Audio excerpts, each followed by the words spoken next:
Hey, it is an unstoppable day. Welcome, everybody, to BTBY Presents Under Construction, a virtual event that is our springboard for our upcoming BTBY conference in September, where we are helping you become the work in progress that you are trying to be. I'm your host, Terrence, the unstoppable Coach Leffridge, and I'm joined by the beautiful, the vivacious, the lovely, the internationally known professor of change, Miss Brenda Ringwood. Hey, Hello, Brenda. everybody. Hello, How are hello, you? hello. I'm still got some jet lag, but I think I'm finally got caught up on sleep after coming back from Kenya.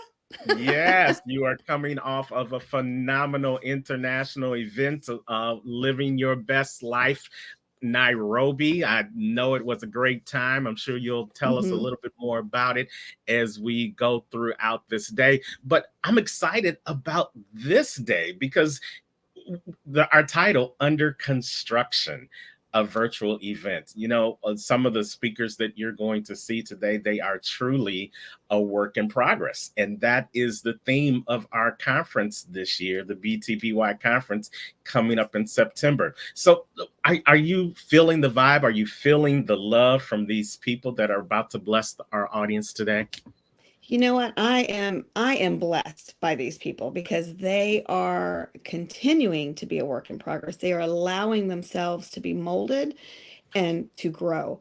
And when people are allowing growth, that means good things are going to happen. They're not stifling it. They're not being negative. They are taking their hits on the chin like a champ and moving forward with it. And then using that to spring forward, taking their lessons and turning them into a work in progress.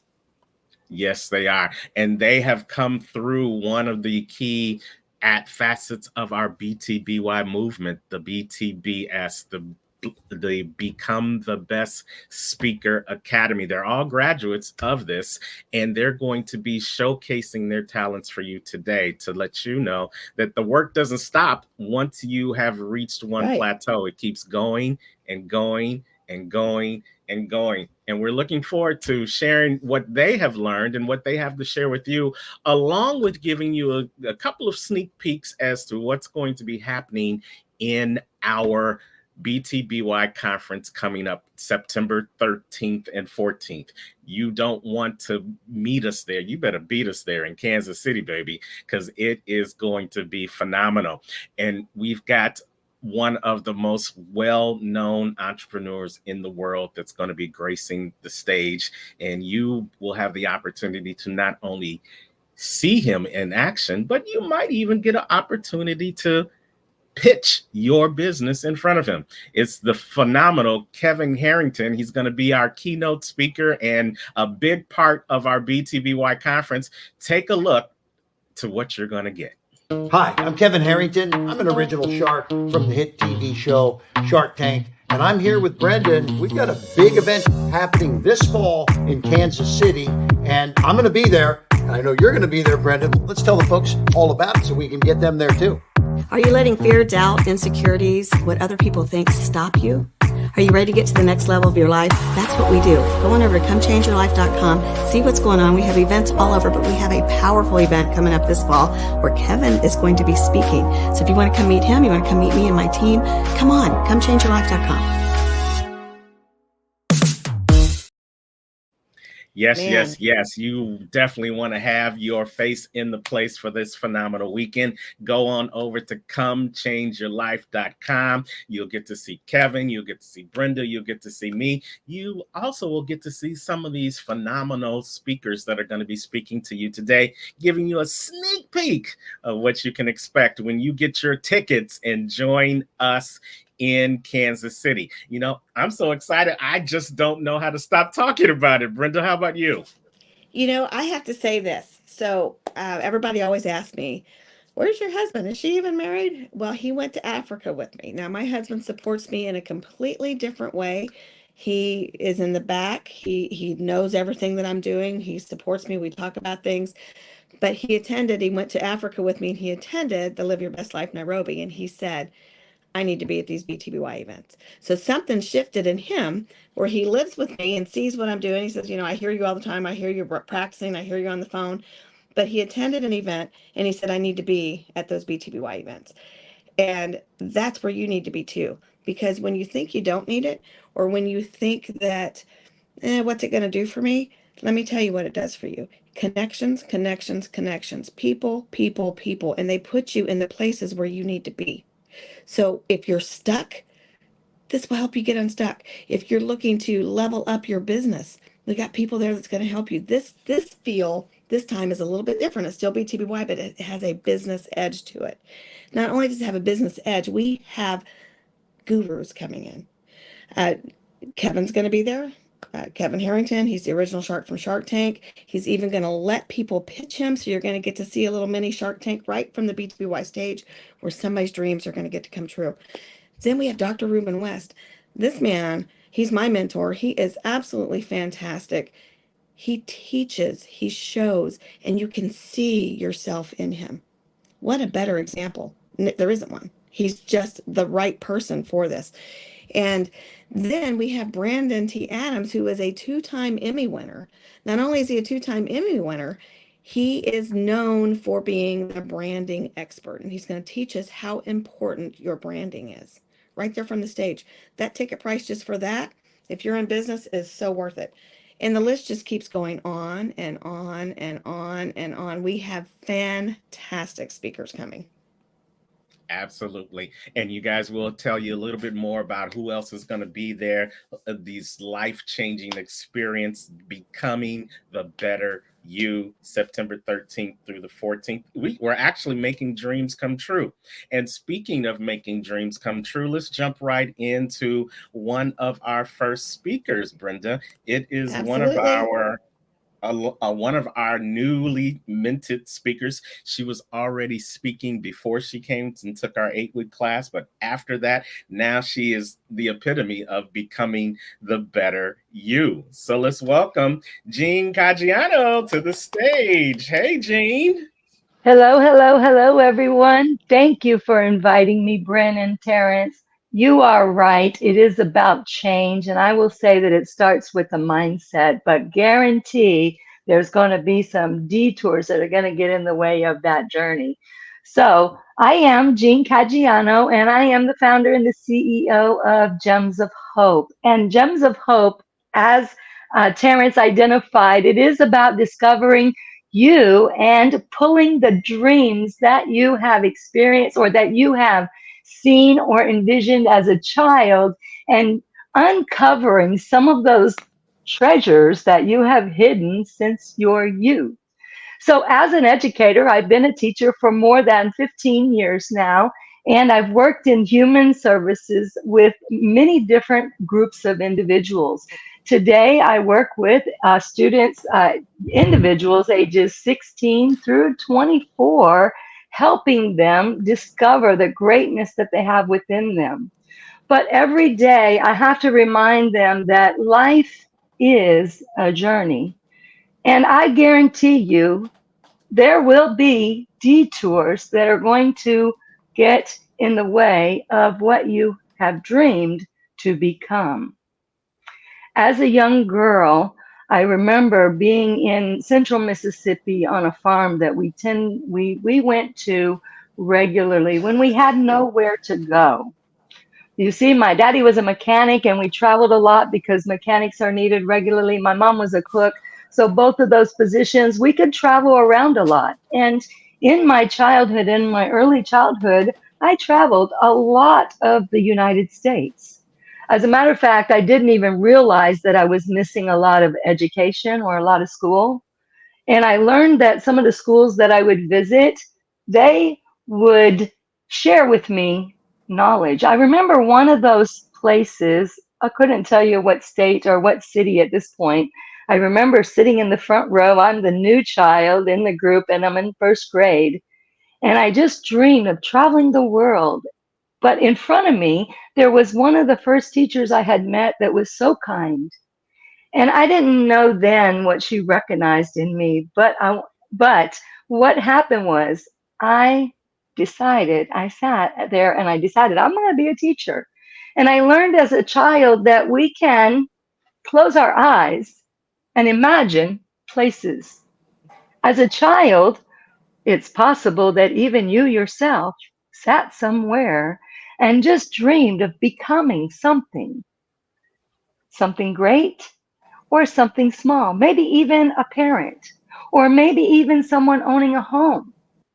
There are lots of things in the life process that we would like to achieve, things that we would like to get that we can touch, people that we want to meet. But I guarantee you, on that journey, there are going to be some obstacles and there are going to be some detours that are going to get you on different track.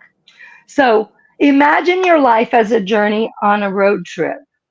Again, I traveled a lot of the United States, so I learned that you have to have a map. You have to know where you're going. And back when I was young, we didn't have GPS. Oh my goodness, today, I think if we were to turn off GPS, we'd have a lot of lost people. But that's a whole nother story. Today, where are you going and what are you doing? So we encounter detours, and I'm going to say that those detours can be very frustrating and they can be very scary. So for you, some of those dreams that you had as a child, I know that there's been some obstacles that's gotten in your way. And here's what I'll tell you, those detours, whether they're detours that we created by taking a step this way or a step that way off of our main path, or they're detours that someone else or something else created, I will tell you that I know that even natural disasters create detours or fallen bridges. And those roads that some of those detours will send you on can take you on places where it's beautiful. And some of them can be pretty dark. As a matter of fact, I know I've been on some of them road detours that I'm like, where are they taking me? How is this going the direction I want to go? I'm wanting to go over that way, but it seems like I'm going this way. Well, in life, it's very much like that. So they may lead, here's what it does, it may lead you to a new experience. And those new experiences are places for growth. So in the journey of life, you have to grow. And those detours, we have to look at them as a place for growth. Maybe it's because in that growth, we need to add on. For example, a family, you start out with a small home. If you have the capability to add on to your house, or if you have to move to a larger house, change of plans, maybe you're not going to build on your house. Maybe you're going to move to a bigger house. But I would say you need to also look out ahead to where you're going, because you may want to only move once and you may want to get a big, big house. So in growth, you have to reassess and determine really where are you going and what is it that you want to achieve. Your vision, going back to those dreams as a child, be it a home, be it a family, how many? I also know that you can learn different ways to do things. As a matter of fact, detours generally create opportunities. They move us into learning things in a different way. And because of that traveling and that dream of being a teacher, I gave up on one of my dreams. And even at 35 years old, I looked back and said, I dreamed to be a teacher. I have a GED. I have a lot of tools that I've collected in my bag, and I've been on a lot of detours. But it's time to get back on track to where my dream started as a child. What are some of the dreams that you had or may have still? And you just kind of visit them once in a while. You'll see me touch the head because I know it's about the mindset. And everything that we encounter, everything we hear, everything we see, it records it for us and it puts it somewhere. So your dreams from your childhood, they're there. So what is it that you're going to plan? to get to your dream? What are the detours that you may take by choice or by a disaster that comes in? It's not always a natural disaster. It could be a disaster that came from something within your family you have no control over. Those are the key things that will build the resilience in your life. Resilience is being able to bounce back when those things happen. Resilience is the being able to get up the next day, even though yesterday was a fail in your thinking. Those are the resiliences where you can never give up. Every day, keep trying. Do your very best. If you bring your very best every day, nobody can expect more from you, including you. Don't forget. Do your best every day. Never give up. And if you need help, call the experts. I know I've seen so many construction sites traveling around the world where different things have happened, where they had to build because of growth, or they had to build because of a disaster, or they had to build because they had a plan for a bigger vision for their area. I know that they had to plan for it, and I know that there were circumstances that interrupted those plans. So you have to call in the experts. I just started taking a new class. You think I'm a lifelong learner. I've learned every day. Learn what you can. It's a new tool for you. I have the opportunity right now. I'm working on my OSHA 10 training. And although I have owned businesses and I've worked in many settings where I had to be the one to take care and make sure that things are safe, it's a whole nother ballgame. And now I'm already looking at even my home in a whole different way. So call in the experts. Not only do you have to be safe yourself, but those that are around you, your family, and those that you work with, and those that you are building with, your team members have to have safety. Call in the experts, because construction can be dangerous. You need the right people helping you, and you need to trust those that you bring into your circle. That's where transformation comes, because when there's construction, it's not going to look the same when it's finished. When I dreamed of being a teacher, today it doesn't look anything like what my dream was at 5, 6, I believe it was first grade, so seven, because I was late getting started in school as well. At 7, almost 8 years old, it doesn't look the same. And here's what I learned. Not only do they say you have to go to school to be a teacher, I learned I was a teacher long before I ever went to the formal education. Because in my detours, I had to learn things a different way. Education is valuable if you use what you have. Because I know a lot of people that are walking around with dictionaries up there, but they're not doing anything with that. So that transformation, you can collect it. You can collect all the information, but you have to get the work going. That's why you need the experts to help you. And you need to be resilient. And you need to be ready for growth. And you need to be prepared for something to not go the right way. Have backup plans.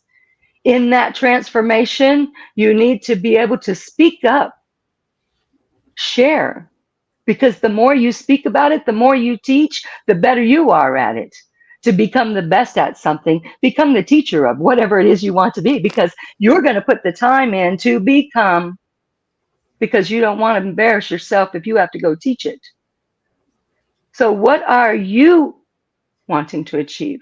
What are dreams that you, from your childhood, if you haven't started traveling and working on your journey of life to your dreams, get started, because nobody else is going to do it for you. You have to do it. You have to get your vision. You have to have your plan. Life is a journey. And each one of us, although we help others, we also have to remember to stay in our own lane and worry about only ourselves. Because I can tell you, I could give you a list of people I would love to see make change. But here's what I've learned. The only way that I'm going to see them make change is by changing me, working on the construction here within me, finding those detours that are going to get me the views that I want to see, as in, I love to travel. I haven't even talked on that yet, but I love to travel. I love to see the country. So I'm going to take those detours. What? Squirrel? Yeah, I'm going that way. I'm going to go see that squirrel or whatever it is out there. I love the outdoors. So speak up, stand up, be confident, and take risks. Because I guarantee you, every time that there's been something that's gotten in the way in front of you, if you've chose not to take a risk, you're not making it onto the other side. Don't give up and stop there. Right. Thanks. Don't give up. Life is a journey. Life is a process. It takes time. Remember, you need to grow into you. How do you do that? Well, as I identified gems of hope, I use self-discovery tools to help you identify some of those talents and those gifts that were instilled in you before you were even thought of here in this setting. Before you were even born, there were gifts in play in you. What gifts do you have? Self-discovery tools to identify your strengths.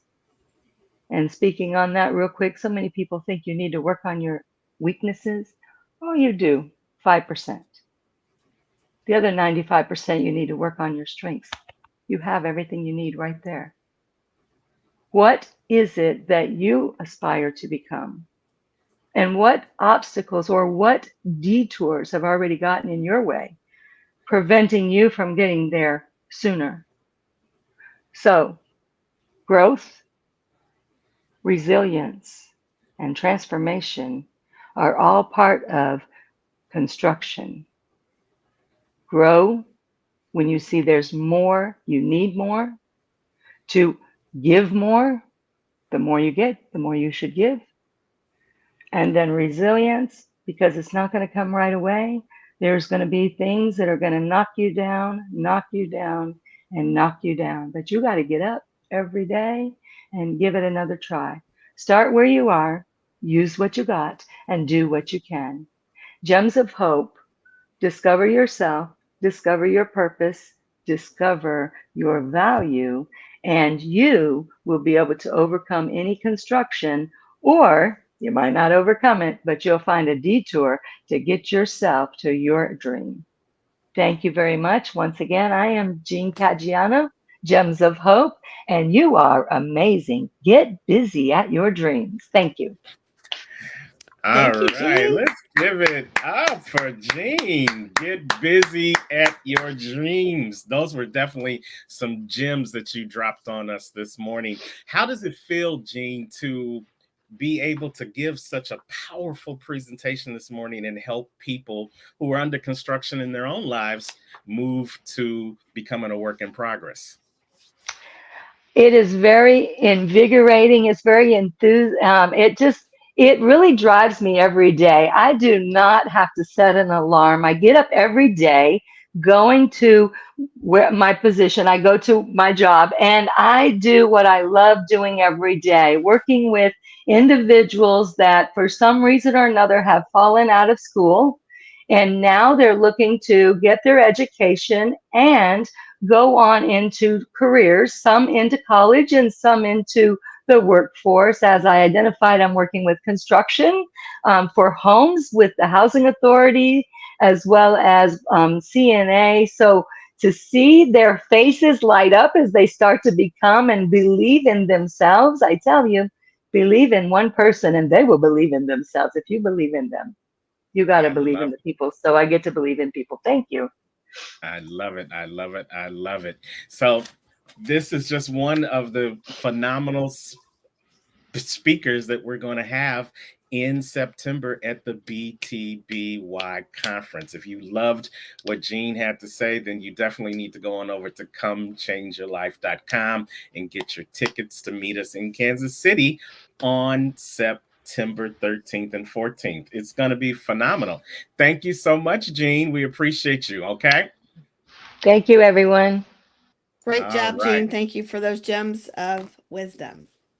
Absolutely. Hey, so we're going to just give you a sneak peek of one of the other powerful entrepreneurs that's going to be with us on September 13th and 14th at the BTBY conference. Let's hear from Brandon T. Adams. How's it going, everyone? I'm excited to be speaking at the Becoming a Better You event in Kansas City this September. I'm going to be speaking on how you can grow a personal brand, but also have more success in your business. The different things I've overcome over the years, from facing bankruptcy to then growing and building a multi-million-dollar portfolio, scaling companies, working with teams, having some fun along the way. But beyond that, there's going to be opportunity for a select group of people to actually pitch myself and Kevin Harrington, the original shark from Shark Tank, opportunity to pitch us, to win prizes, and to be able to potentially take home the number one place, the first place prize at this competition. So you're going to want to click the link below and apply to actually pitch us, apply for the pitch competition, but also come attend to this event. It's be a great event. Again, Becoming the Better You in Kansas City this September. Get your tickets, and I'll see you there. You can't ask for more than that, man. Let me tell you, these guys know what they're doing. Kevin was the founder of the infomercial. He created it. So he was Yes. just a regular, everyday Joe, right? And a regular business guy. And he was watching TV back then. And, you could see all those lines that come on after all the airings were out. And he said, So he went to the TV station. He says, I want to buy your unused airtime. And he got it for pennies on the dollar and started infomercials.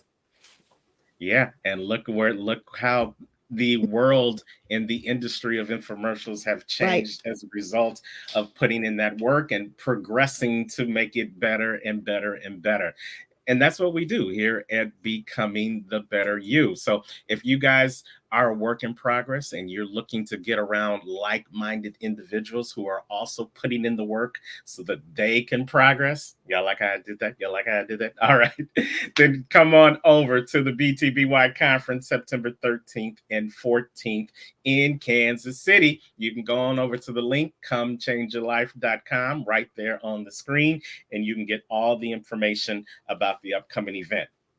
Now, when we talk about work, then usually for me and Brenda, this lady comes to mind as well, because she believes in work. She believes in the culture. She believes in putting those two together and making a better workplace culture for everybody. Because let's be honest, for most of us, that's where we spend the majority of our life, in the workplace. And don't you want to go to work and have a culture that is professional, a culture that is prosperous, a culture that allows you to grow? Well, then you need to speak to our next speaker that's coming to the stage. She's none other than the workforce culture specialist herself. It is Miss Jennifer Wade. Hey, Jennifer. Hi, how are you guys doing this morning? We Fabulous. How are about yourself? fantastic. I am wonderful. You talk about becoming better. One of the things that I have to do is get better with technology. Technology seems to just, have a hold on me. And for every step forward I make one back. So I am doing wonderful this morning, though. It is a great morning. Well, we are glad you're here. Technology is a work in progress like everything else, but we're all under construction. And I know you've got something to share with our audience that is going to speak to that this morning. So the stage is yours. Welcome, everybody. This is Jennifer Wade. Hi, good morning, everyone. It is such a pleasure to be here with both Terrence, Brenda, and yourselves. I want to talk to you this morning about my road to becoming my better self. Because becoming your better self is going to play a big part when you start in the work industry, when you're with your family, when you're with your kids, because the culture that evolves from all of that often stems from you, what you bring to the table. If you know me, or if you've been in any event that I've spoken at, You've heard me talk about I was raised in Chicago. I'm the oldest of 5 kids, 2 brothers, 2 sisters. That laid the foundation of who I am. I grew up as a kid that was kind of shy, withdrawn, and I have to admit sometimes I was even afraid of my own shadow. But the one thing that stood out for me is that I was the protector for my 2 brothers and my 2 sisters. I was I was not afraid of anything when it came to those 4 individuals in my life and the family that surrounded me. I have a big family. We all connected with each other, whether we saw each other every day or every week. Didn't matter. We didn't live all in the same area. And if you know, Chicago is a pretty big city. So we're not all close to each other in location, but we're close to each other in mind, body, and heart. With that being said, I had to learn to put myself first as well. So I had to learn to become protective of myself. I tell people I am constantly work in progress. There are habits that I have that need to be broken. There are habits that I have that I don't want to get rid of. But some of those things I had to overcome in learning to take care of myself and learning to make myself as important as the rest of my family or as the rest of the world, to put it mildly. I had to learn a few things. I was not very good at reading. I had to learn to overcome my reading. I was not very good at speaking up. I had to learn to speak up. I was not very good at recognizing an environment that really wasn't a safe environment for me. I'd wait until it got a bit too late before I recognized I need to get out of here. On that road, on learning to take care of myself and in becoming a better me, I decided to join the military. So while I was in the military, one of the things that I learned is, as our previous speaker mentioned, was resiliency.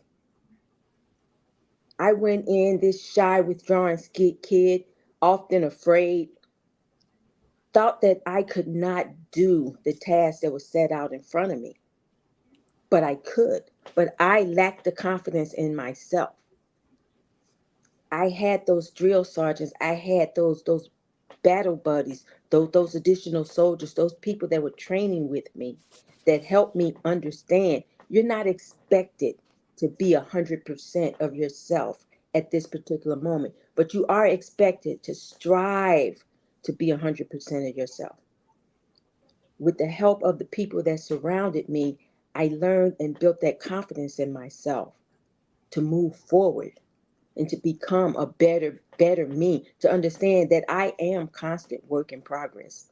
This whole morning is spent on conveying my becoming the better self, becoming my better self, and learning that I am work in progress and I am continually going to be work in progress. As long as God breathes breath in my body, I am work in progress. I'm moving forward.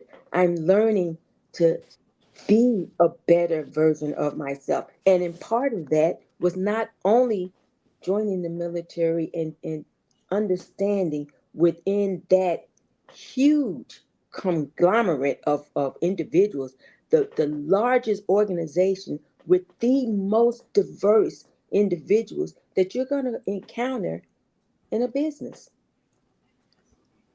The military, the U.S. military, is not only nationally, it's globally. So you have individuals there from all walks of life, all mindsets, all cultures, all age groups, so long as they're 18 and above, all age groups. And we all come together and have to learn to get along. We all come together and understand the environment that we've allowed ourselves to be placed in, the environment that breeds a culture of resilience, a culture of understanding, a culture of protectiveness, because we're doing more than just protecting our family, friends, and loved ones. We're protecting the USA. I had to understand that concept, and in doing so, it enabled me to become my better self, to be able to work within those environments that I was placed in. The military not only takes you from point A to point B, but in between you're traveling and you're meeting different people and you're going into different commands where the culture may be different from the one you were in previously. The leadership may be different from the one you're in previously. The mindset in the military, it is a authoritarian type organization, for lack of a better way to put it. But the inclusive leadership, every leader is not as inclusive as your previous leader. But as an individual going into that environment, recognizing the culture that you've been placed in and understanding that this is where I am now and this is where I have to learn and understand this particular culture. If there's some issues within that culture, you have to be brave enough to bring it up. Be brave enough to understand that if I don't speak up, no one else will. We talk about being under construction, becoming our better self, work in progress, however you phrase it. I am work in progress. I'm constantly under construction. I'm constantly becoming my better self. And on that road, I decided I wanted to be a business owner. I am an HR consultant. I consult on the workplace environment, how culture affects your profitability, how culture is going to affect your your repeat customers, the loyalty of your customers, the loyalty of the people that work for you. How is it going to affect the performance that your employees provide, the engagement that you get within your organization? Culture is a major part of any business. Culture drives your business. It is that system that enables you to operate. It is that system that enables you to internally affect those external goals.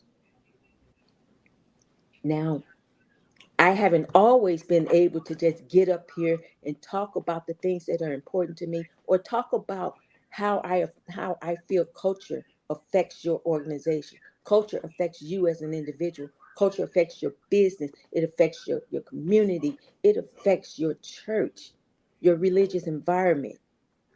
Culture is so widespread, it affects your political thinking. And that's all I say on that. It is so important to understand what culture is to you and what culture is to your work environment and what culture is to the people that you surround yourself with. And I mentioned I haven't always been able to just get out here and speak about this in a way that I think conveys my feelings. So, what did I do? I decided I needed to join a group to help me become a better speaker. I joined Becoming the Better You and learned to become a better speaker to convey my understanding of what it took for me to become my better self. And they enabled me to become an author. So now I am not only am I a wife, a mother, a grandmother, a veteran, a business owner, a speaker, but I am also an author. So I can convey the steps I have to take to becoming my better self, how much construction I am currently under, and my understanding of the fact that I am constant work in progress. Constantly. I mentioned that as a child, I was often afraid of my own shadow. I had very low self esteem, very low self esteem. Those were the things that I had to learn to overcome because my self esteem was so low and because I was somewhat afraid and shy. I had to learn to understand that I was being overly cautious in an effort to not make enemies, being overly confident to take better care of myself. I just decided I didn't want to make enemies. I didn't want to make anyone mad enough to want to fight me. But I often had to fight to look out for my little sisters and brothers, but I would not fight for myself. So, what part of me made me think that they were more important than I am? I had to learn to value myself just as much as I valued the people around me. Today, I value myself as much as I value my husband, my kids, my friends, the people that I come across within the work environment, not to mention my battle buddies who I stay in touch with. Those ones that to this very day I would go to war with. I value myself just as much as I value those individuals. Learning to appreciate myself, learning to love myself, learning to understand that what I bring to the table, what I take into any organization, whether I am going in as a consultant, an employee, a customer, what I am bringing to that environment is me in the culture that I grew up with, the culture that I allowed to evolve around me. And I take my essence, my naturalness into that organization. And that is going to affect the people around me. I had to learn to understand myself, to understand how I relate to others. How do I convey my feelings? How do I perceive the way other people talk to me? I understood that body language is such a major, major effect. It's so major when you're talking to people. And if you notice, I move and use my hands a lot. So there are certain people that get offended by an individual that uses their hands a lot. If I know that, I try not to use my hands so much. However, since I am a hands person, since I am a very animated person, I tend to, when I talk to someone, I let them know I I don't want to be rude, but I'm a very animated person. I use my hands a lot. If I offend you, please let me know. Otherwise, I've offended someone who may not want to have anything else to do with me, but I don't understand why. I didn't lay the foundation. I didn't recognize that my being myself may be offensive to that person that I'm talking to. We live in an environment where we have so many different ethnical backgrounds, so many people from different parts of the world that all converge and merge in one location. And with that being said, how do we get to understand all those individuals? How do we get to understand the different mindsets of generations? Do you know we still have 5 generations within the workplace? And of those 5 generations, we have our traditionalists. Our current president is in that generation. And we have our boomers, our Xers, our millennials, our Zs. We're all in the workplace and we come together as one unit, trying to understand each other, trying to learn to work together, understanding that mindset. You may think, oh, I have several millennials in my family. I have kids that are millennials. I have an Xer and 2 millennials. That does not mean that I automatically understand the mindset of the people that I work with. You have to get to know those individuals. You have to understand getting to know them is going to help them get to know me and understanding how I relate to those individuals. Again, as constant work in progress, I may not relate well. There may be things that I need to change that I'm unwilling to change. I do understand that I have made changes in my life. I've made sure that I can speak better. I made sure that I can understand the individuals that are around me better. But there are also things about myself that I say I like. I don't want to change because that's part of who I am.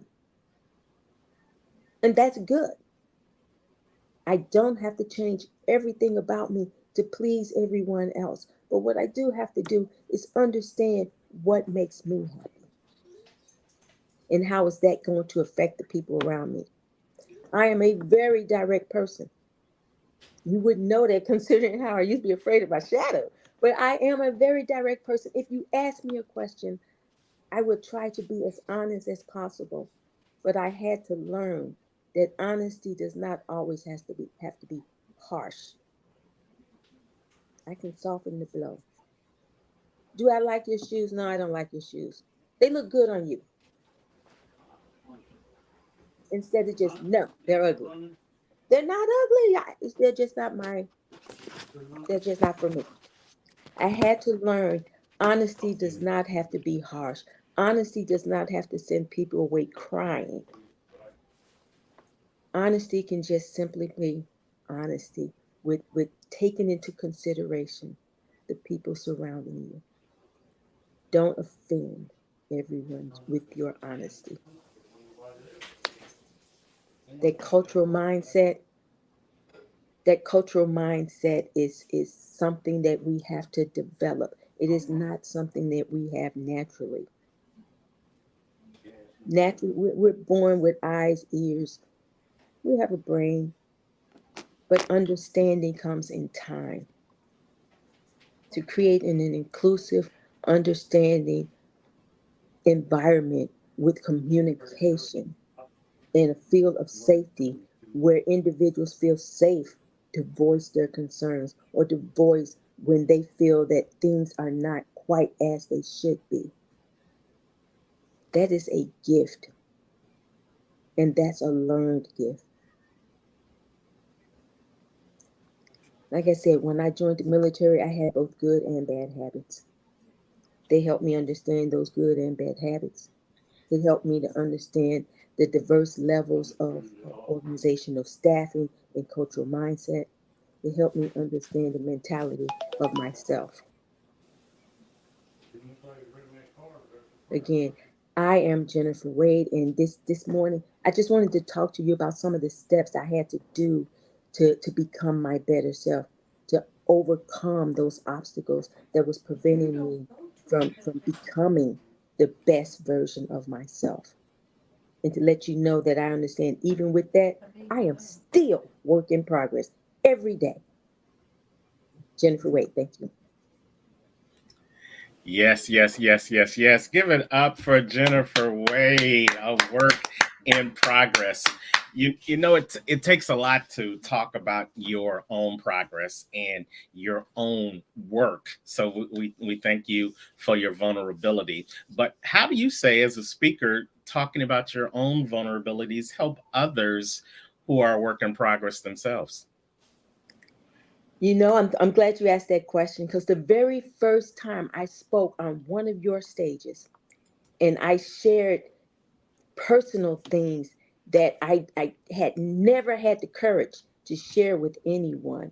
And it was the things that made me most vulnerable and made me most insecure. I shared those things, and while I was sharing them, my heart was beating like crazy. I was so nervous. I was so afraid. I was so scared. But after I finished speaking, and when I went to step off that stage, there were people that ran up to me and could identify with what I said. They understood. Some of them had been down that same road, and sharing my vulnerability with others and sharing my experiences with others. It helped so many people because they understood where I was coming from. It was not a slap in the face. I can't believe you got up there and said that. It was, I am so glad that you got up there and shared that with us. I've gone through the same thing, and I'd like to have a conversation with you. We are so glad that you are open to having that conversation and changing our culture for the better as we continue to become the better versions of ourselves. Thank you so much, Jen. Tell them again where they can get in contact with you if they just can't wait to talk to you. Okay. It's very simple. I try to make it very easy. My name is Jennifer Wade. You can reach me at Jennifer. You can reach me. My email is Jennifer at jenwadeconsulting.com. Just that simple. Jennifer at jenwadeconsulting.com. I look forward to hearing from everyone. You guys have a Uh, pleasant day. You too, Jennifer. Thank you so much. That's give it up again for Jennifer Wade, Jen Wade Consulting. Wasn't she fabulous, Brenda? She was amazing. She was amazing. Absolutely. I love how she brings culture. Everybody seems to not want to talk about culture, but culture is embedded in each of us. We all have our own culture. Yeah. Our personal culture identifies us in our work culture and identifies us in our culture within the community. And Hmm. that's why we're all works in progress, because we're all working on figuring out who we are, and then who we are within the community, and then who we are within the world overall. And that's how each one of us becomes a better you. And you guys, you have the opportunity to have your face in the place and become a better version of yourself as well by joining us September 13th and 14th for the BTBY conference in Kansas City. Our theme for this year is a work in progress, because we know that just because you reach one mountaintop doesn't mean there's not another mountaintop for you to reach for. And we've got the tools, the tips, the strategies, as well as the stars to help you become the better you. Let's hear from another one of our entrepreneurs that's going to be with us in Kansas City. I'm so excited to be at the BTBY event in Kansas City.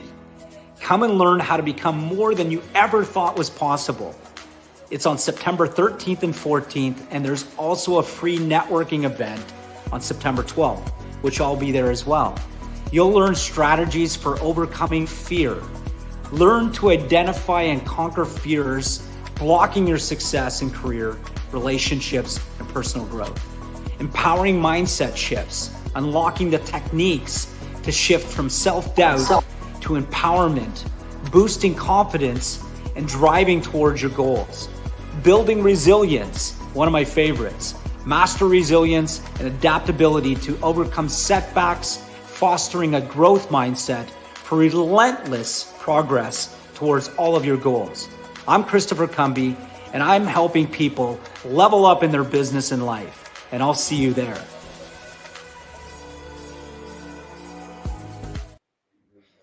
Man, I was just at an event with Chris in in April in Florida, and he's fantastic.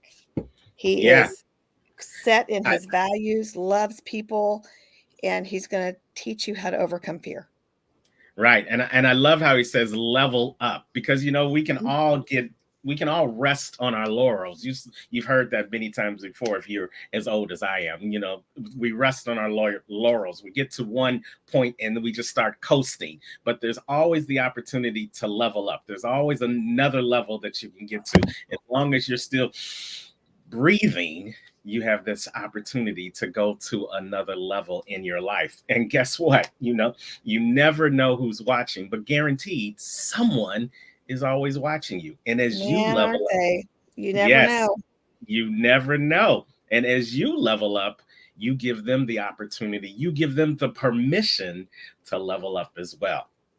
And speaking of leveling up, let's bring up our next speaker. Man, this guy is leveling up to phenomenal levels. Not only is he leveling up in his speaking career, he's leveling up in his business career, and he's helping you by using his talents as a guru to help you become the better you. So let's welcome to the stage another one of our alum from the BTBS Becoming the Best Speaker Academy, Mr. Evan Ivory Long. Hey, Good morning, Evan. Hi, good morning, everybody. Thank you so much, Terrence and Brenda, for having me. I feel so honored to be here. So we're just going to ask you to project a little bit louder, because we know Evan is a massage therapist. So he likes to get you calm and he likes to get you serene. But the audience wants to hear what you have to say today. So take it away, Evan. All right. Thank you so much. And hopefully you can hear me all right. But let me go ahead and introduce myself. Hi, everybody. Good morning. My name is Evan Ivory Long. I am, in some circles, a wholeness guru, but I am also a wellness specialist. I am the owner of J.E. Phoenix Holistic Therapy. And my business, I do massage therapy, I do fitness and nutrition coaching, and I help provide a safe and positive environment for people to come receive healing and restoration. And I've been working in wellness for about 3 years now, and I help people to along their wellness journey to alleviate pain, create healthy habits, and also experience more joy in their lives. And I'm here today to talk to you about ways that I've been able to help people do that and how we can move forward with that. And I love how Jean and Jen, and thank you so much for your talks, by the way, incredible speakers. They talked this morning about having courage and having hope, courage to continue to move forward and doing the things that you may not have done before or are afraid of doing, and then having hope for a better future, a better tomorrow. So today I want to share with you three stories about people that I have been able to help. I'm here actually in my office because I'm seeing some people today. So, the healing is always going. So today, um, well, my first story I'll share with you. I have one client. We'll call him Courage. So Courage, I've known for over a year now, and he initially came to see me because he's actually a cancer survivor. He survived stomach cancer. And during his time through that, it's actually changed his whole life. He lost a lot of friends, and he also lost a lot of people, not just connection wise, but um, that lost their lives as well. So he ended up having a really isolated life um, for over 2 years. And he's in this part of his journey now where he's overcome cancer, which is amazing, but he's still working on creating those healthy habits and getting back to himself. He doesn't look in the mirror and see himself as how he was. And so he's lost a lot of weight and he wants to learn ways to be able to heal his body, to stay healthier and create a new version of himself. And so he came to me um, not only for massage therapy, but for fitness as well. So I train him on what he's eating, from surviving stomach cancer, he's had to adjust his eating habits. So he wasn't eating a lot. So we have to get some different things, consume some different nutrition. Okay. Not only necessarily what he's eating from eating vegetables, there's certain meats or certain protein. Maybe you don't eat meat, but also what he's consuming in his mental space, what he's consuming in his environment.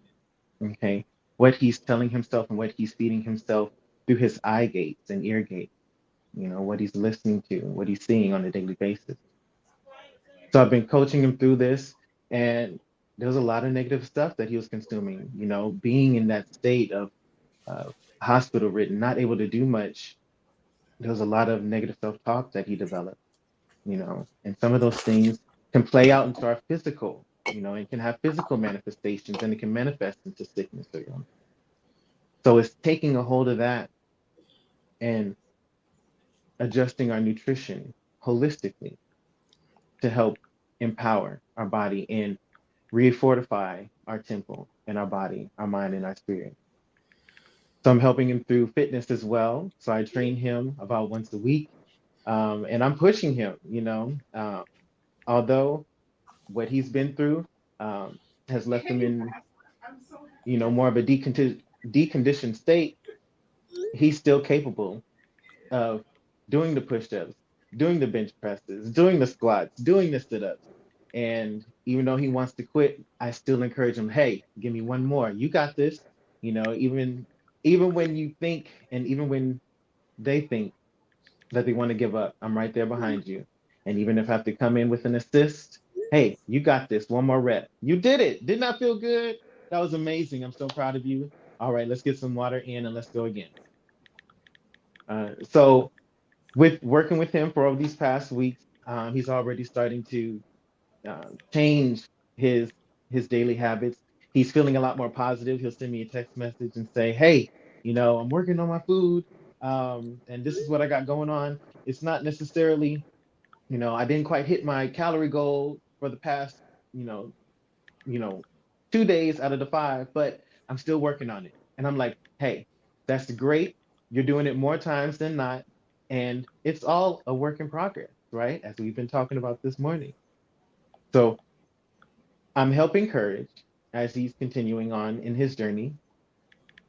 And let's shift gears to another client that I have. This one's very new to me, but she came to me, and let's go ahead and call her Hope.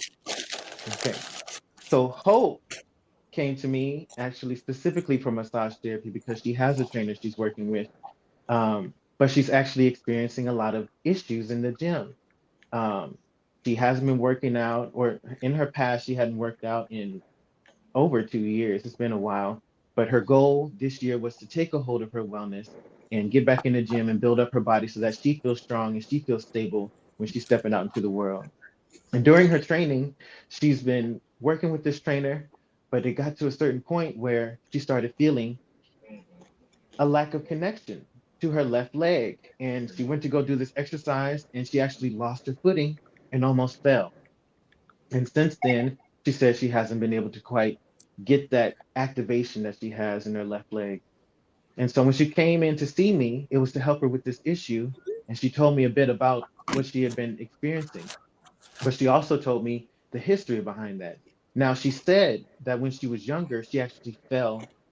And this was when she was way young, under double digits, so under 10 years old.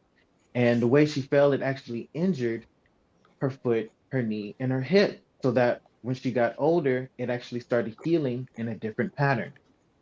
Now, since she hadn't been doing any exercises for this period of time, for that long period of time, her body had started compensating and moving in a way that was easy for her to do what she was doing. Okay. Now, enter fitness training, where she's introducing new movement and new movement patterns. And now her body is out of whack, and her left leg is like, I don't know how to move this way. And so, hence, she had the issue where she kind of lost her balance and she almost fell because her body's in a transition. Her body is in a process of transitioning over to something new. And so, how I'm helping her, she came in to see me actually just yesterday. First of all, I reassured her that that's what's happening. Like, yes, you had trauma in the past with this hip and with this leg, and I'm going to get in there and I'm going to see what I can do to help you. But you're moving in the right direction. Your body is adjusting. That's why we're having kind of a plateau here, because now you need help and you need guidance and some massage therapy to help you get past this plateau. So I'm working on her leg, I'm feeling in her hip, and I'm actually finding some things that actually feel like they've been there for quite a while. This helping with those compensations from before she was doing any fitness training. So now I'm working on those knots, and she's like, "Oh, that's really tender." And I'm like, "I know, but I want you to breathe through it. I want you to relax as best as you can. And I'm here with you. Okay. I'm going to adjust my pressure, and we're going to go in with this technique to help release this muscle so that way you will not only get out of pain, but you'll also move a bit better." So along with that, we also provided a little bit of relaxation where she ended up falling asleep, which is excellent, because that means she was getting out of her mind and allowing the process to happen. She was allowing it to flow. She was getting out of her own way. Notice the words that I'm saying, and allowed the work to be done. So now, after her session, it was about an hour or so, she gets up off of the table and she's walking a lot better. She's feeling like there's not as much pain in her knee. She feels like her hip still has a little bit going on in there. It's not moving. She has more range of motion, but it's definitely progress from where it was before. And so she's going to be coming back in to see me for quite a few more sessions, and we'll see what we can get done to help her as she continues her training. But notice through Hope's story is that she had some things in the past that as she started moving forward to do something different, her past was coming back to haunt her in this situation, or revealing itself that there are some things that you need to work on before you can move forward effectively. And so she had to seek guidance and help from a professional to help her get past this. And so I'm so excited to continue working with her. So we have courage and we have hope. And I want to give you a third story. So this story, this person's actually very near and dear to me. They're very special to me, and I've known them for a very long time. But to tell you a little bit about this person, I've known him since he was a little boy. He As a little boy, his dream was becoming a dancer, dancing backstage or on stage with Janet Jackson, Aaliyah, Beyonce. And he grew up in Oakland, California. And at a certain point in his life, he actually um, lost his home and he was homeless for a time. So he ended up needing to adjust and defer his dream. He had to go and find some stability. So he went into the military. He went into the Air Force for about 6 years. And during his service there, he learned some new skills. He learned a different foundation and how to apply some of his skills from dancing into what he's doing with the military career. But at one point in service, he sustained some injuries that actually made him think that he wouldn't be able to dance or do the things that he loved quite the way that he did. Now, in this story as well,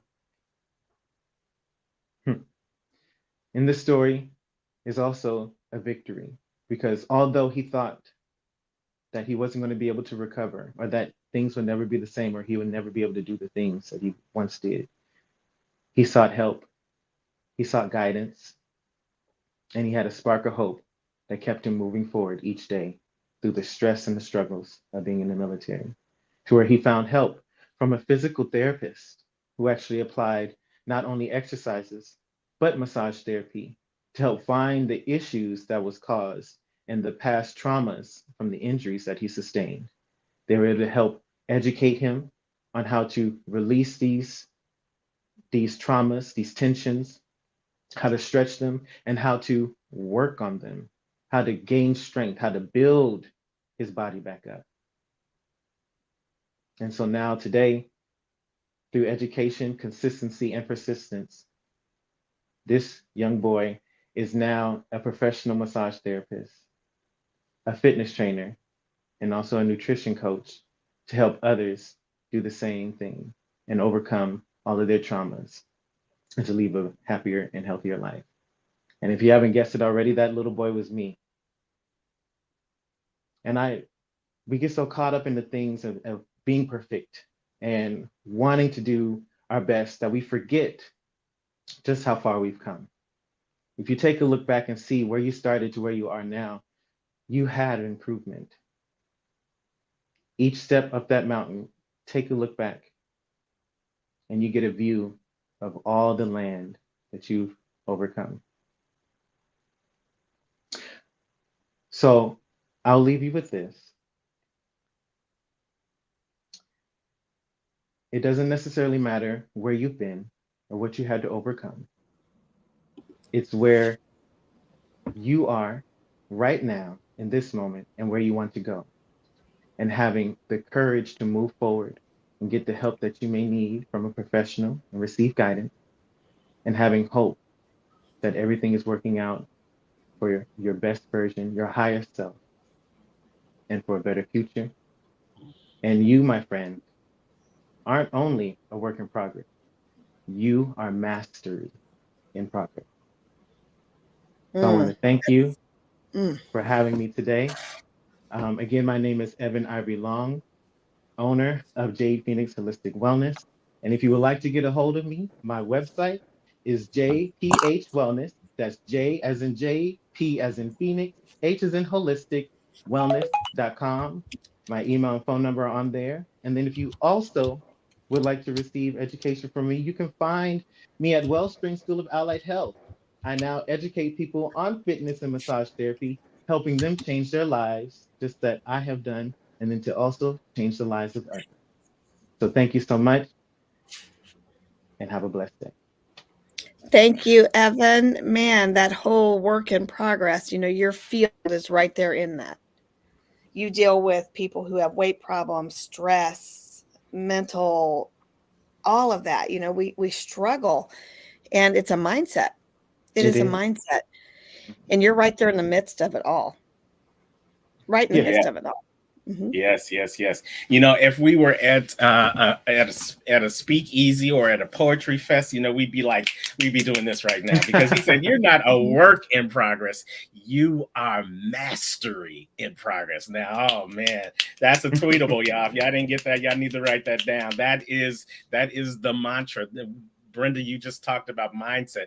If you just shift your mindset from those two words, from a work to a master, our next speaker coming up, he's a karate master. So he understands what it means to master something, and to know that you're not just working on progress, you're about to master that progress. Right. That takes on a whole different connotation. So, we're going to give you credit for that, Evan, 3 times, and then it's ours. So I just want you to know that mastery in progress. And you are a living example of mastering your craft, not only as a massage therapist, but now as a professional speaker. And you just did that thing. So thank you for being here. Thank you for sharing your message with us.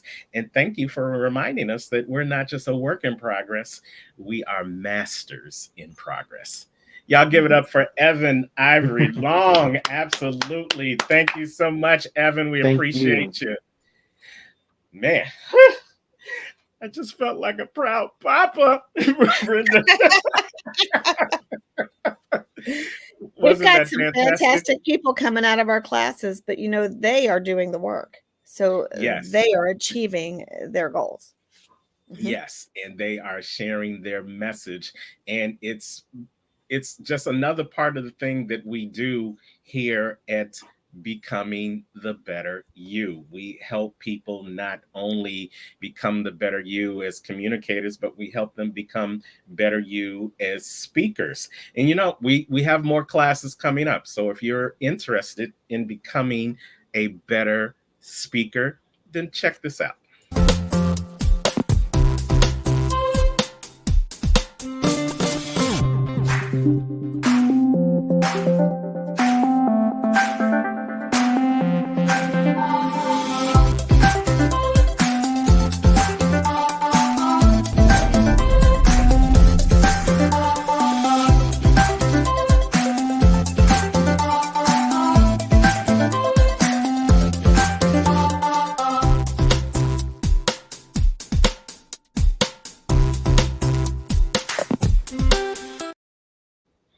Yes, we have our next class.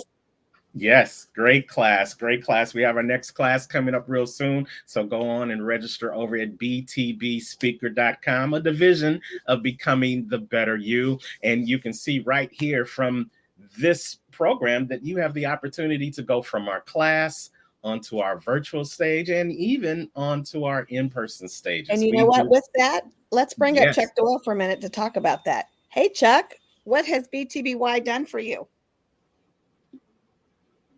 Oh, you're muted. Unmute yourself, Chuck. BTBY didn't do that. He did that all on his own.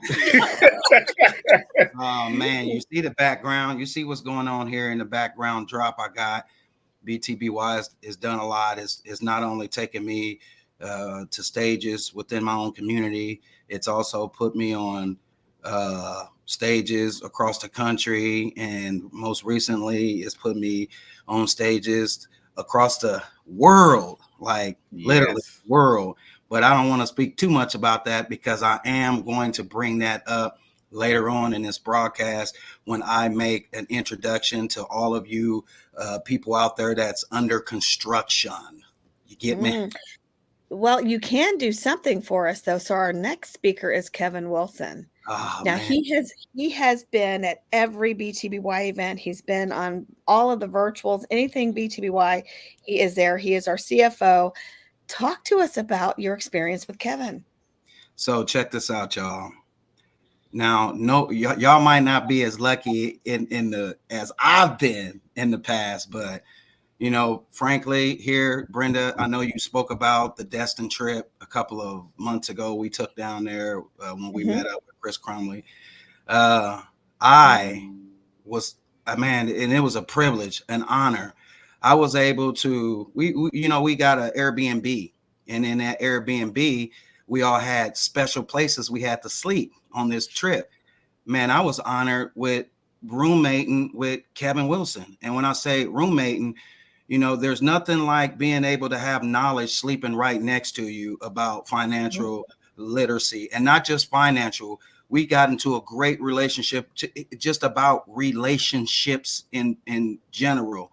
So, man, just to be able to have these guys next to you, being able to speak with them personally, your voice to voice, not over a phone call or over the internet, is just priceless. And guess what? He's going to be here this September 13th and the 14th at the conference. So yes, I'm thrilled, and I can't wait. We can't either. So Kevin was also with me when we went down to meet Kevin Harrington in person. We flew down to Florida. We got to meet him, and Kevin has been encouraging me for years to share my story, to just suck it up and share the story. So we get down there, and of course, these guys tell me the same thing, and he's looking at me saying, "See, I told you, Bren. See, I told you, Bren." It's And amazing who you listen to, right?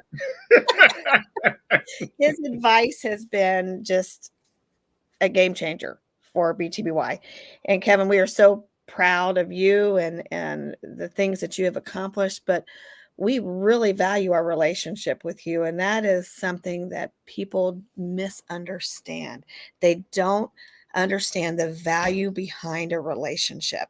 And so I wanted to tell you how much we value our relationship with you, how much you are loved, and we're so glad that you're part of this family. Absolutely. Oh, and now you are muted. Unmute yourself, Kevin. I just didn't want Chuck to feel bad to be the only one that did it. That's why I did that. Right. All right. It happens. I think it was Jen that said earlier her relationship with technology. I can share that. That's me relationship. That's always a work in progress. But no, I was saying that those feelings are certainly reciprocal. I love you guys. I appreciate everything that you guys do for your speakers and for the community. It's just been such a wild ride, and I'm loving to continue to see where this BTBY stuff continues to go and grow and help people. So it's an honor to be here. Thank you. Yes. And, as you said, we're all excited to see where this BTBY movement goes. And we know it's a work in progress. And, we've got our students on here that have gone through our class. We've taught them how to speak, but you've been teaching young adults, kids, adults over the course of your adult life, either in your karate business, as an entrepreneur, and as a financial coach. So we're going to turn the stage over to you and let us know how we can become a work in progress, either in our finances or in our personal development. Sure. Well, I appreciate that, Terrence. Again, thanks for having me. I want to start out by saying, the first thing that I really want to talk about is that sometimes we have a hard or perverse relationship with the concept of work in progress. We want to feel like we are where we're at, where we want to be, even if we're not. And what I really liked is what Evan had said earlier, and you guys picked up on as well, is that I like using mastery in progress, because I think that helps us get a better relationship with that concept.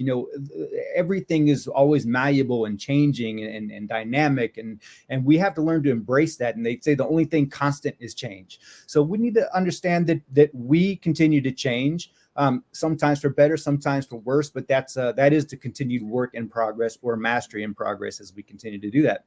I want to start out by saying just a little bit about me for those that don't know me. Yes, my name is Kevin Wilson. I have been teaching martial arts for a lot of years now, about 3 decades. I love teaching youth. I love teaching adults. I'm a 7th degree black belt in that. I love martial arts as a medium for personal growth. That's really what it is. All of our training is a work in progress continually. And what's great is we get to work on it together and support each other. It's a great environment for that. I have been fortunate to be partnered up with some good people in the past and the present that have really helped take some business ventures that I've done to different levels. And I've loved those relationships. Those people know who they are. So that's but one thing I did discover in that process is taking steps towards business. I do have a degree in business, and after I graduated, wanted to jump full in and get my feet wet on the business end of things. And I did learn through that while I'd done some great things on the finance end of business, I wasn't doing so many great things personally. So some of you know that I did an evaluation when I had a kind of early on business, and I had a negative net worth of $14,000, and I didn't like that. So my wife and I set up a work in progress system To basically change that, we said that we wanted to become millionaires. So we set a 10-year goal for that. And at the end of that 10 years, we checked and we had become millionaires. That was by the time I was 40. By the age of 50, I was a multimillionaire. But what I wanted you to understand is these are not through hitting the lottery or doing some great magical things with getting lots of money. It came through a lot of frugality and systems and processes and trying to remain cash poor, which I still try to do, and just understanding that balance of things that we need and things that we want, and continue that work in progress and continue to have resources available to us and options available to us, like my wife working part-time and me after selling our business, not going out and getting into the job and being at home and present with our kids. I do have 2 kids. My daughter's almost 15. I have a 16-year-old son. We're fortunate to be with them. So that's a little bit about me.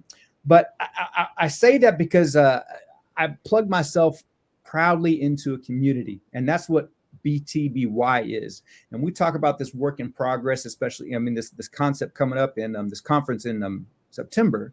You know, we're all a work in progress. Everybody. Now I'm gonna start saying mastery in progress because it's easier, but we're all working on it. And one of the best things that we can do for that is to build a community. And that's what BTBY is. BTBY is a community of people to help you become the better version of yourself. And I say that very selfishly in the aspect that only when you're at your best are you able to be better service to other people. Some people really love to give and help people, but if you're not serving yourself at that same time, then you're not the best resource you can be to them. So BTBY really helps you become the better you.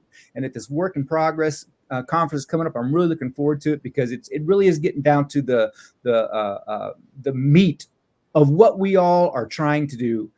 Regardless of where we're at, we're all still trying to level up, as Chris would say. And BTBY really creates that community. It creates that foundation. It creates a vision. It creates like-minded, not similar-minded, but like-minded people that are willing to help you along that way. And by helping you, they're even helping themselves as well. So it's just a phenomenal group and event, and probably the thing that makes it I think the most value is just the authenticity and the genuineness and the ability to be vulnerable within those settings, to recognize our flaws, to understand that we're human, and then get that support that you need from that. And that's why I've loved jumping on board with BTBY. It's just been a great thing. So the resources of BTBY are something that whether it's BTBY or a similar type of thing, it's something that everybody should have if they're working on becoming better versions of themselves. You know, when we talk about becoming the best version of ourselves, it's tricky when we look at work in progress, because oftentimes we sit back and we look at everybody else and we think that they all have it figured out and we don't. And I mean this from a perspective that almost everybody grapples with this. You know, social media is a great example of this. You know, we get on Facebook and we'll see somebody on vacation and we think, oh gosh, everybody's taking a vacation except for me. When was the last time I did that? Or we see somebody in this great relationship and we think, well, wow, they're in such a loving relationship. What's wrong with me? Or they see somebody has the best job. But that's our own internal filter, identifying things that are out there and trying to plug those into things and jab at us in areas where we maybe feel like we lack. And instead of taking the time to work on ourselves and not focus on those things that everybody else is doing, understanding that we're all giving our best versions of ourselves on social media anyway, that maybe if we articulated a little bit more, those things wouldn't entirely be true. Not to say that they're lies, but my point being that we tend to be our own worst demon when we go through this understanding of our work in progress. Now, I brought that up intentionally because I'm going to do a selfless plug here. I co-authored a book called Difficulty Demon with the woman that I started learning piano from when I was in my 40s. And it's right here. I even brought it to it's Difficult Demon. But the reason I brought it up, I don't usually self-plug, but I thought it was so relevant for this conversation because in there we kind of have a culmination of quote unquote demons. It's really that inner voice in our head when it comes to work in progress. And what is our relationship like with our demon of anxiety, our demon of worth, our demon of control? These are things that we all grapple with. No matter where we're at in life, we continue to hit that malleable road and try to navigate and figure out what's best for us. Well, they kind of are hierarchical in nature. And the second to the last demon is actually the demon of process. And when I say process, I use it interchangeably with progress. Process is the thing that we oftentimes try to circumvent instead of just grabbing hold and getting comfortable with being uncomfortable. The problem with our relationship with the demon of process is that we as individuals are always present to our own process and progress. Today is just yesterday's tomorrow. We're always there. And when we see other people, we might go, let's take a BTBY conference, for example. You might see somebody at the conference and then you don't see them for a year and you come back and you find out, well, they've done this, they've worked out, they've done this happened to them in business. And you think, wow, they've really changed, but you haven't seen them for a year. If you looked at yourself a year ago, you would say, well, I've done some things too, but you can't look at yourself a year ago. You looked at yourself yesterday, right? The first thing that they do in any kind of workout routine, if you're doing something different, the first thing they do is have you take a picture of yourself. Why? Because when you continue through that process, as you progress through the steps and the things they have you do, you look in the mirror every single day and you don't see the change. But if you go back 60 days, 90 days, 120 days to look at that picture you took back then you will see, oh, there really was some change there. So that relationship with the demon of process is sometimes tricky for all of us. And that's why I say it's we have a hard relationship with that. So we have to understand that just is going to happen. And we need to give ourselves some slack and understand that if we just stay the course moving forward, then we'll be fine. I'll give you an example of that. I mentioned I've been in martial arts. I've been in martial arts for over 30 years. I love it. I started martial arts in college. And if you'd have told me when I started, the first week I started martial arts, if you'd have told me that, you know what, you're going to continue on to this martial arts and you're going to eventually get your black belt, I would have done a backflip with excitement. And I can't even do a backflip, right? I would have been that thrilled to find out I would meet that goal. The thing is, though, by the time I got to test for my black belt, it was just another day. I mean, yeah, I was excited for it, but I wasn't near as excited for it when I was actually doing it as I would have been back then. Why? Because I hadn't been through that process. And because I've been through that process, it's just the next expected thing. What I couldn't know on top of that, if I couldn't even see through that lens. You guys mentioned earlier about getting to one mountaintop. My goal was to get a black belt. Well, I got that. Then my goal became to teach youth and adults the aspects of martial arts, the aspects of self-defense, the aspects of personal development, growth, setting different goals for ourselves, leveling up, all these things through the curriculum of martial arts. But then moving on to a second degree black belt, and then a third degree black belt, fourth degree, all the way up to 7 degrees. I never even imagined that. I didn't even know what that was at that time. And I've continued to train with phenomenal people all over the world and bring those skill sets into it. I just got to film, just blew my mind. I got to film a movie with Cynthia Rothrock and Don the Dragon Wilson out in Arizona. It was actually on my long-term goals list, was to be in or make a movie. And that was the only thing on there that I hadn't accomplished. And I just kind of said, well, it's just not going to happen. And this just came up. Well, maybe because it was on the list. I don't know. But it was a process and a progress that I had some control over and some control not, but I never would have known that. But my point is that just going through things day by day, by day, by day, by day, it is just simply the next step in what we do. And we have to embrace that and trust the process and where we're going as we do that. We have to create metrics within ourselves to be able to gauge that. So if you're not setting up, it's great to set up daily goals, monthly goals, anything up to a year, short-term goals, but then evaluate your 5-year goals and 10-year goals. That's great looking forward, but then take the time to reflect back as well and see what you've done, to realize that, I am a work in progress, but look at what I've done. And if it was nothing, then reevaluate those goals, reevaluate those processes, right? Because no matter what it is, I firmly believe that what you focus on grows.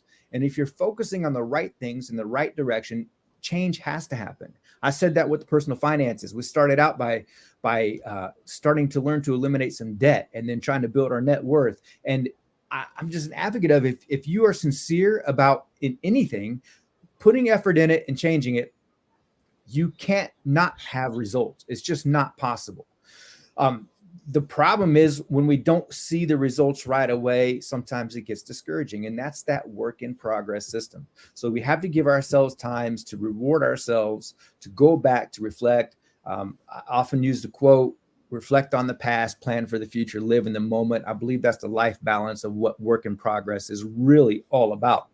I want to bring up another book too that really solidifies with. If you haven't read these books, I recommend reading them. But this one's called Slight Edge by Jeff Olson, and in this book, it's a great book. But the biggest takeaway from it is simply this: we are all on a trajectory in a direction, and he simply puts it: you're either trajectorying up or you're trajectorying down, and the daily choices and influence that you have are the things that are making that direction happen. The problem is we do not feel or recognizes those changes on a daily basis, much like what I was saying. So we have to know that what we're doing today influences tomorrow, good or bad. And you are trajectorying in a direction, good or bad, by the choices that you make. Are we going to make some mistakes? Yes. Are we human? Yes. Are we going to have some bad days? Yes. But our attitudes and our mindsets are the things that will influence the continued direction in which we want to go. That being said, I want to share a little story with you. My wife is from Prague. We've been married 25 years this year, actually. And every year, before we had kids, we went back to saw our family every year. Every year we've had kids, we go back and see your family, with the exception of a little COVID disruption there. But we were all set to go this year to go see her family over the summer break.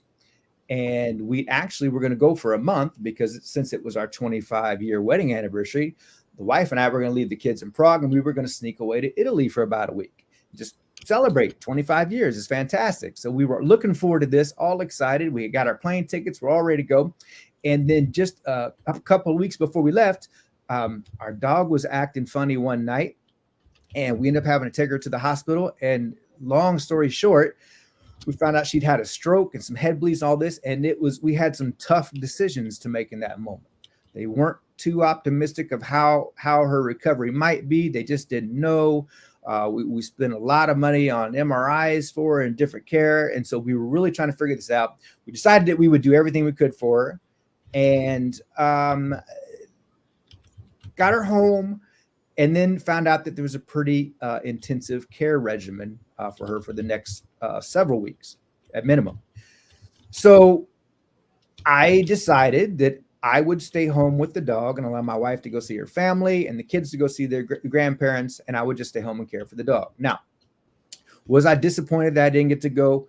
Yes. Was I disappointed that we didn't get to go spend time in Italy?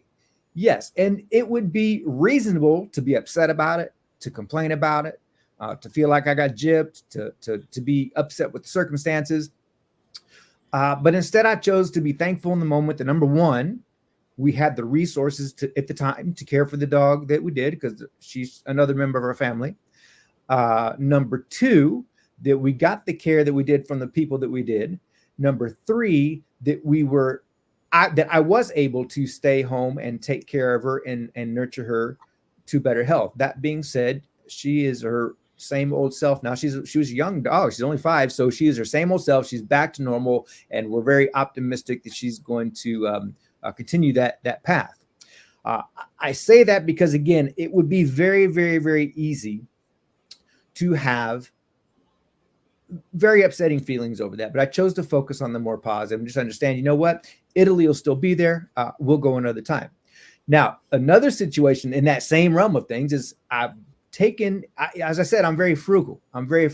And about a year and a half, no, maybe 2 years ago now, I decided to commit some money once a month to get a massage. I'm getting a little older. My workouts at the martial arts, and I've been lifting a lot, are they're getting a little more taxing on the bodies. I said, I'm going to treat myself to some massages. Well, for the month of June, we were going to be gone. And I said, okay, I don't need a massage in the month of June. So I had one in May. And June, I was actually here and I could have had a massage, but my massage therapist is booked solid. So I said, well, I'll just do without. So I had one coming up in July. In fact, it was this week. And I was really, really looking forward to it. I've been sore. I was worked out. We had a big Sunflower State Games martial arts competition that I trained extra hard for because I was in town. And then I went and competed, had several students go. I was ready for my massage. And I get a text from my massage therapist that morning. Says, I'm so sorry. I'm sick. I'm not going to be able to do your massage today.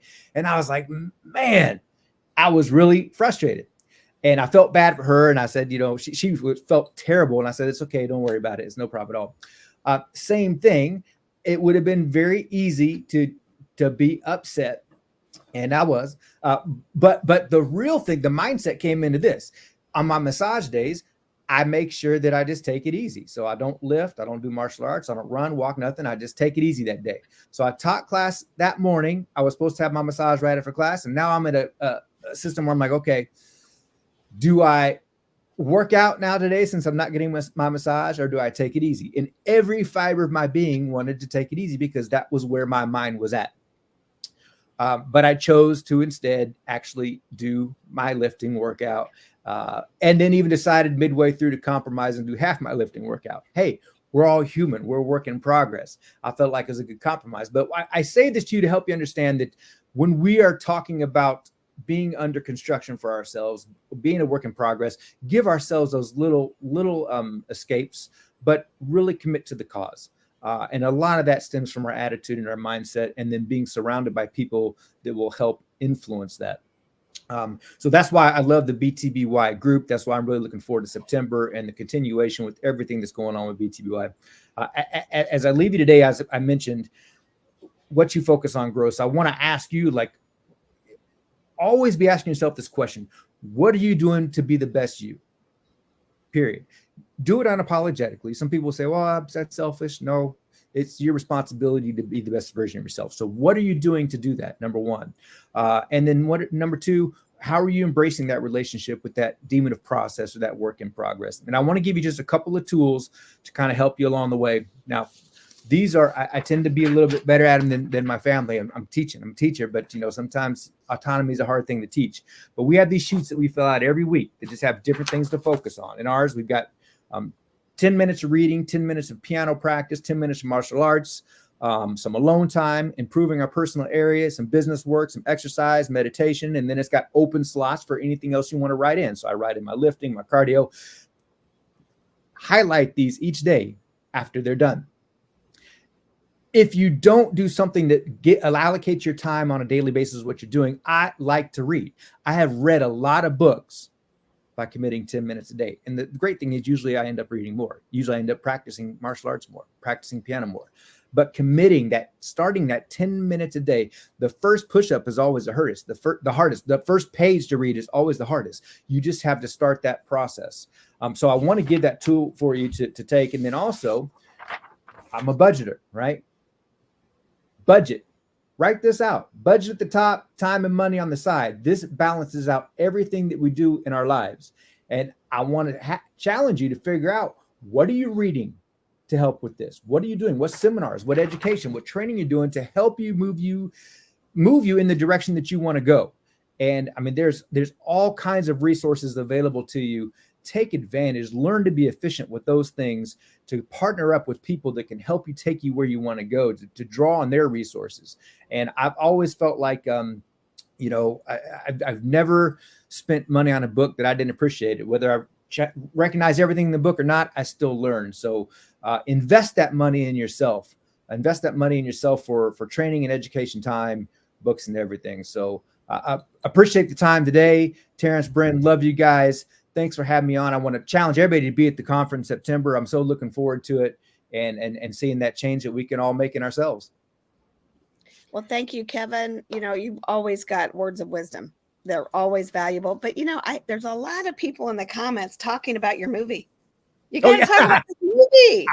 Guys, it's just been crazy. It's so excited. They did a teaser trailer I just put out yesterday. It's thrilling. I mean, it is really, I feel like a kid at the candy store. I mean, it's just been such a phenomenal experience already. And we're going out to LA in October for the premiere. We're going to do a whole big red carpet event. I managed to get my wife was already going to go out and manage to get some tickets for my kids too. I'm just so excited.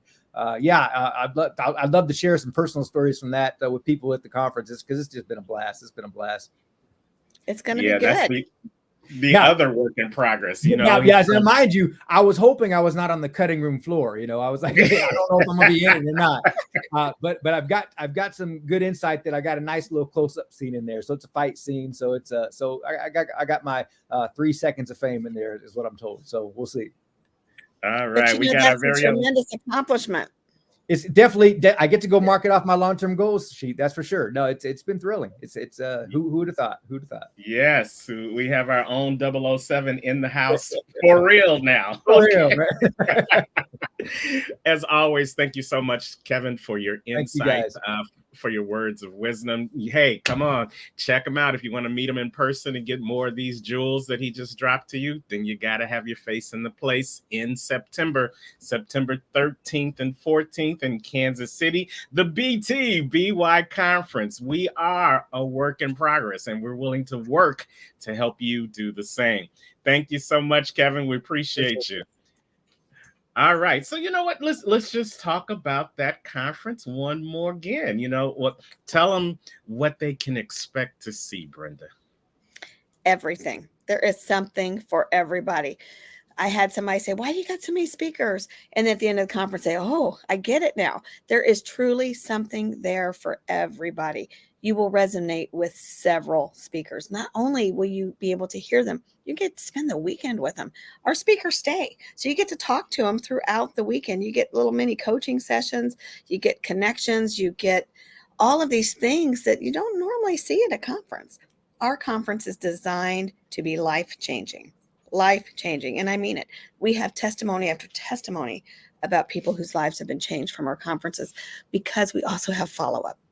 We had the follow-up to the conference. Yes. And, you know, many of our speakers love the fact that they not only get to share the message, but they also get to receive a message. And let's hear what one person's perspective is about being able to receive the message from other people at the BTBY conference. It's Dr. Ruben West here, and I want to invite you to the Becoming the Better You conference hosted by Brenda Wood. This is going to be an amazing conference, and it's going to provide you a unique opportunity to grow.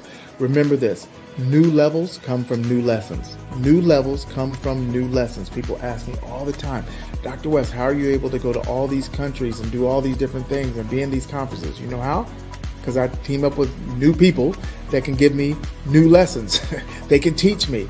Remember this, mentorship is not just about what someone can teach you, it's also about where they can take you. They can open doors, they can position you, they can introduce you. And so at this conference, you're going to get a chance to network and meet and learn from some amazing individuals. She has Brandon Adams. He's an Emmy award-winning producer. She also has Kevin Harrington. He's one of the original sharks on the hit TV series Shark Tank.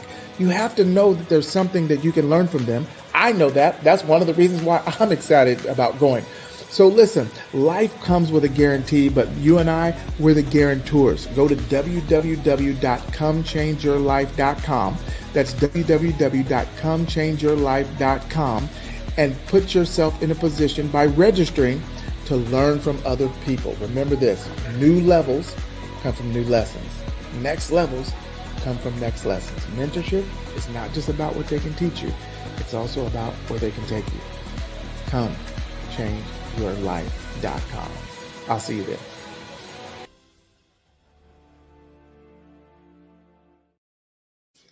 Yes, Man, yes, he yes. said it better. Absolutely. You know what? Great minds think alike. I was going to say the exact same thing. Mhm. It's not, mentorship is not about what they can teach you. It's also about where they can take you. And if you're looking to go to the next level of your greatness in your personal or your professional development, then you need to have your face in the place. It's going across the ticker right now. Comechangeyourlife.com for the Yes. 2024 BTBY conference.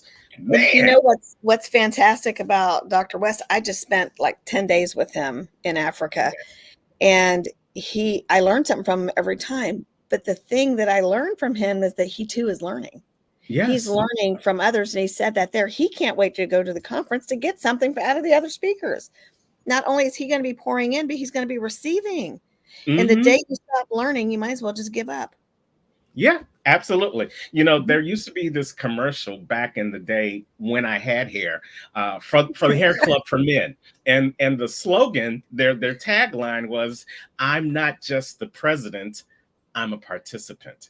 And that's the same thing in terms of these conferences. Many of the speakers need to hear from other speakers. Coaches need to hear from other coaches. Preachers need to hear from other preachers. We all need, as we are pouring out of our cup, we need people who are pouring back into our cup, because as they say, you can't pour from an empty cup. So I'm coming to this conference, of course, yes, to share my tools, tips, and gifts with the audience, but I'm also coming to get my cup refilled as well, because I too am a work in progress. I too am under construction, and I'm trying to build my house so that it's stronger, so that it sustains the things that are going to come my way, and that the fortitude is so solid that I can invite people into my house and they can feel strong as well. So if you're looking to fortify your personal space, if you're looking to get stronger in what it is you do, if you're looking to take your work to a whole new level, then come on, join us. BTBY Conference 2024. All right, so let's jump into our next speaker. Our next speaker is phenomenal. And just like Kevin before her, she helps people who are in a work in progress in their finances. So let's welcome our next speaker to the stage. It is none other than Cleo. Hey, Cleo, how are you? Hello, I'm great. How are you?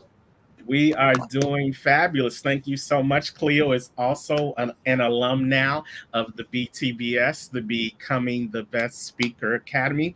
And real quickly, tell us what your experience was like going through 8 weeks with Brenda and myself and the rest of our class. And then we're going to let you take it away with your presentation, okay?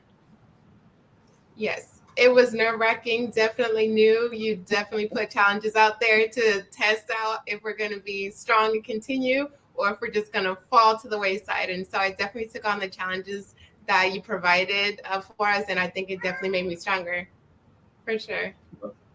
Well, we are so glad that you are here, and we just can't wait to hear what you're about to say. So I got my pen and my pad. So Cleo, take it away. So it was interesting that I will say that everyone's been talking about the word master. You know, Evan kind of took that and ran with it. And it's ironic because I have a resource guide coming out calling Master Your Financial Freedom. And so with myself, I am a founder and owner of Peace and Finance, which is a finance business. And we're going to be talking about today that financial freedom and how in itself it's a work in progress, because none of us naturally are born with financial freedom. None of us really are at that financial freedom, even into our 30s. And so we're going to just tackle how we're going to get to that point.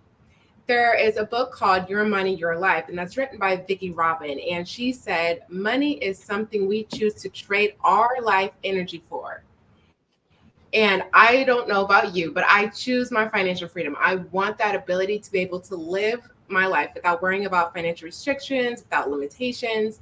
And so financial freedom is not a one-time achievement. It's just a work in progress. We have to continue to put in that effort, and we have to continue to adapt, because our circumstances will continuously change, as we have heard from the many brilliant speakers that came before me today. And so one of the 3 things that we'll be discussing today is the financial environment. And for myself, I grew up in a single parent household, but I still had both of my parents present. And I continue to watch them work 11 plus hour days and have nothing to show for it. They would work and work and work, and I would be eating dinner by myself with my siblings. And I would just wonder, like, why are they working so hard for us to have so little? And I remember going to the grocery store with my mother, and I would just, the anxiety that I would get, because I would wonder, are we going to have enough money for these groceries, or are we going to have to put things back? And I'd be sweating and my hands would be clammy. I would be a hot mess just watching that cashier ring everything up. And I'm just like, please, God, let us just have enough so we can go ahead and afford this food. And with my dad, he was a window shopper. And he would just be like, oh, wouldn't you like this? And wouldn't you like that? And in the beginning, it was a lot of fun. I was like, yeah, I want that too. But then it got depressing after a while, because we never actually ended up getting anything. And it wasn't until later in life that I realized that we didn't have enough money to afford any of the things that we actually looked at that we wanted. And so that financial literacy was never there for me. I was not taught anything. I was not taught how to manage money in the real world once I became 18. And so I knew that I needed to do something. I didn't want to be like my parents and work until death. And so I decided that I was going to go to college to better myself. The sad part about me wanting to go to college is my mother thought that she would be the one to have to pay for it. So when my school registrar was like, Miss So and so, we need you to fill out this FAFSA for your daughter because she's under the age of 25. And my mother flipped out. She was like, I can't afford this. I don't have any money. She can't go to college. And the registrar said, no, you don't pay for this. She's the one that's responsible. We just need your information. And that literally took about a week's worth of going back and forth with my mother to let her really understand, like, you don't have to pay for this, because she still didn't have the money, even though I was out of the house and on my own. I ended up roommating with what then became my boyfriend at the time because I was so financially scared that I would not be able to support myself by myself. I watched both my parents struggle on two different spectrums, and I'm like, if they're struggling, then that means I must have that innate in me to struggle as well, because I wasn't sure what to do. Ended up getting myself into an abusive relationship, but not strong enough to leave yet, because I'm like, how can I leave him? I'm not able to support myself by myself. So I ended up staying. But while I stayed, I still went to school and I bettered myself because I learned financial literacy. I learned how to budget. I learned how to manage debt. I learned what capitalism means, what buying means, what impulse means. Like, I made sure that I really had a grounding and an understanding, because that's not something that I grew up with. So as time went on, I ended up getting the strength, pulling my finances together, and leaving an abusive marriage. And I was very proud of myself at that fact, because everything I did in secret. He and I never shared the same bank account. So all the money that I had saved, I was able then to just up and leave. And that was something that was really critical for me at that point, because I realized that I have this strength to not only leave an abusive relationship, but I had the finances to where I could go from Vegas to California by myself and start a whole new life. And it wasn't until later in life, now we are in 2024, that I realized that my circumstances since 2012 has changed drastically. And a lot of changes had happened since then. Now, needless to say, I never had any debt in my early 20s or anything like that. I didn't own a credit card. But when I ended up having my first child, I realized I needed to get a place for he and I. And so at that point, I decided to get a credit card.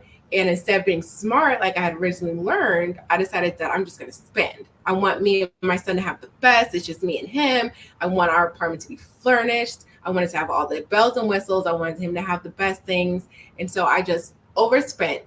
And instead of remembering what I was taught in school, I went back to that environmental mindset. So it's like that environmental mindset still was in my brain. So that lack of knowledge that I had left me vulnerable when something came about. I didn't apply what I was learning. But when I realized that I was just in debt, and then I got married again, and then I had a child, and then he and I were in debt, we were in so much debt that we filed bankruptcy. And I'm like, who in their early 30s files for bankruptcy? That was something I knew that people that had businesses and thousands of dollars had, not someone who was swimming in like $30,000 to $40,000 in debt. My second marriage ended up in divorce, and I am with my two children by myself. And I remember I was cooking in the kitchen, and I was like, this is not the life that I want. I do not want my children to see me struggle the way that I saw my parents struggle financially. I didn't want that. They deserved better. They're wonderful kids. They're smart kids. I wanted them to have that top tier notch. So what I did was, all that time I spent in my early years of being in retail and moving to corporate jobs and working my way up the ladder, I educated myself on a Roth IRA. I educated myself on a 401k, on life insurance, all of these things that my parents did not obtain. My father is working until death to this day because he is not set up for retirement. He didn't know, so he couldn't do anything about it. And now he's in his 70s. with my mother. She got a corporate job when I was in my late teens. So she now has a 401k, but still isn't really managing her money well. And that's something that I have the privilege of now explaining to her. And then she now has the privilege of now helping her mother, because I've been able to change that generational curse of our illiteracy when it came to finances. And so with my children, my oldest, he'll be 11 this year in September, and I am teaching him about finances. I'm teaching him a dollar makes this kind of change, the financial literacy of smart investing at an early age, because there's so many benefits that it comes with investing that I just did not know. So when I was sitting in my kitchen realizing that my children deserved better financially, a better financial situation, I went back to what I understood and learned when I lived in Las Vegas of I'm going to budget. I'm going to get out of debt, and I'm going to pay more than the minimum amount, because me only paying $10 a month, I'm like, yeah, that's great. I can afford that. But my debt lasted for well over 2 years on a small credit card loan. That's a lot of time to be in debt. And I was not trying to do that. I wanted to do more with my children. I wanted them to be able to experience life. I wanted to take them on vacation. I wanted to be able to do things on a whim and not think, well, no, I need that money because I got to pay this car. You're obligated, and your first priority is paying off that debt when you are in debt. And I didn't want to be like that. So I learned, and I continue to learn about finances and better ways to improve my finances. And when I'm learning, I teach my children at an appropriate age how to save and how to spend and how to maneuver in life financially, because not only does that help them with their finances, but it gives them that mental confidence of, I know what I'm doing. There was a time when I would look at a receipt, and me and my sister both didn't know if we got the right change back. We just had to rely on that cashier to give us the correct change. And so I say this in the sense of over 10 years, from my first marriage to my second marriage to having 2 children to filing bankruptcy, life has so many different circumstances, and all of us have such a different background. Some are blessed and have parents that have that financial literacy. I did not have it, just like a lot of people I know that don't have it. And so I make it a point to teach others what I have learned and what I'm continuing to learn as life is progressing. There's different ways to invest. There's different types of currency out there now. So it's like we need to keep up with the times as it moves, but also teach those who are coming behind us, because they're going to be the ones that are going to push this forward. And so that constant financial change is something that we have to continue to progress at. Like I stated before, you are going to either sacrifice your life for the money, or you're going to sacrifice your life for that time. I'm not going to trade in all that money and debt and stress and worry and just that pit in your stomach that just makes you just feel nauseous, because it's just all these are just bills. And I'm like, I don't want to trade that. So my life and my children's life and financially means way more to me. And so I sit here now before you, a proud single mother of 2, able to say that I am debt free, something I never thought was going to happen. And so I continue to go from teaching those who have either low income, even a high income, even if you have thousands of dollars in the bank, I still help people manage their money, because sometimes you just impulsively buy, you overspend. Like, we have so many different financial circumstances, and it can be negative in a lot of different ways.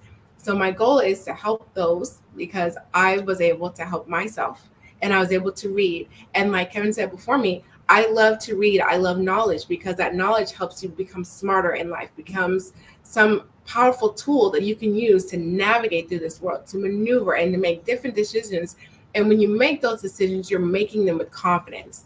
And that's my biggest key there, is that confidence that I developed having that financial literacy. We deal with money all the time, but it's when you know how to use that money, are you able to sit back and be at peace, be like Evan says, you can breathe and you can think, I got this.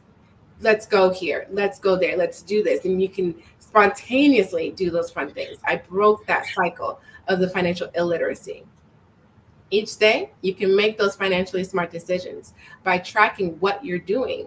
And like I stated before, I am having a resource guide calling Master to Financial Freedom coming out in September. If you'd like to know more about it, or if you're interested in learning more on how to achieve that financial freedom, you are welcome to visit my website, peaceandfinance.com. There you will find information, tips, and tricks, as well as able to reach me, whether it's effective budgeting, debt management, even credit repair. And that's what I'm here to help you with, is helping you reach your financial freedom, because that's something that we all deserve. Thank you for your time. Thank you, thank you, thank you, Cleo. Give it up. That's some great information that you passed out to us. You know, what I love about your story is that you are able to connect the dots. You're able to connect the dots between how you were able to do it in your own life, and now you teach others how to do that. How does it feel to know that you're able to share some of your strategies with your clients and see them be successful as well? It's a blessing. It's an overwhelming feeling, because it's something that we can both relate to. They're coming to me because they needed help, and at the time I also needed help and I didn't know where to go. But it's like I'm like that own resource. Like if I would have had me years ago, I probably would have avoided so much financial pitfalls. So it's such an automatic deep connection that I have with my clients, because it's like I know the struggles, the pain that they're in, and they can see how to get out of it through my example, and it's just a wonderful feeling. I love it. I love it. You know, when I think about your story, Cleo, they don't have these in the newer cars, but back in the older cars, you know, the rear view mirror on the side door, at the bottom, they Mhm. used to write, "Things may appear closer than you think." And what I love about your Yes. story is that you can look in that rear view mirror and see the things that you've overcome. But you can also look in that front window in your car and see all the people in front of you that you're still yet to help. And I love that. And I love that about all of our speakers, because you're helping our audience to see that even though things may appear closer than they are, there's still so much out there that you can achieve if you continue to be a work in progress and help and connect with us to help you become a better version of you. So thank you for being that person that lets us know that there's help out there to help us become better in our finances. All right. So thank you, Cleo. One more time, where can they reach out to you at? You can visit my website, peaceandfinance.com. It'll have all my content information on there as well. All right. Great. Thank you so much. Let's give it up again for Cleo for Thank sharing you, that great Cleo. information. All righty. Thank you so much. That was great. I loved her story, and it was so personal, and she's giving back to others based upon everything that she learned, and now she's sharing that information with other people. And that's what becoming the better you is all about. Wouldn't you agree? Absolutely. Absolutely. Absolutely. So you guys, let's see one of our other people that is going to be no, let's see a number of people that you can come and expect to see at our event, the BTBY conference coming up September 13th and 14th. Here's more information.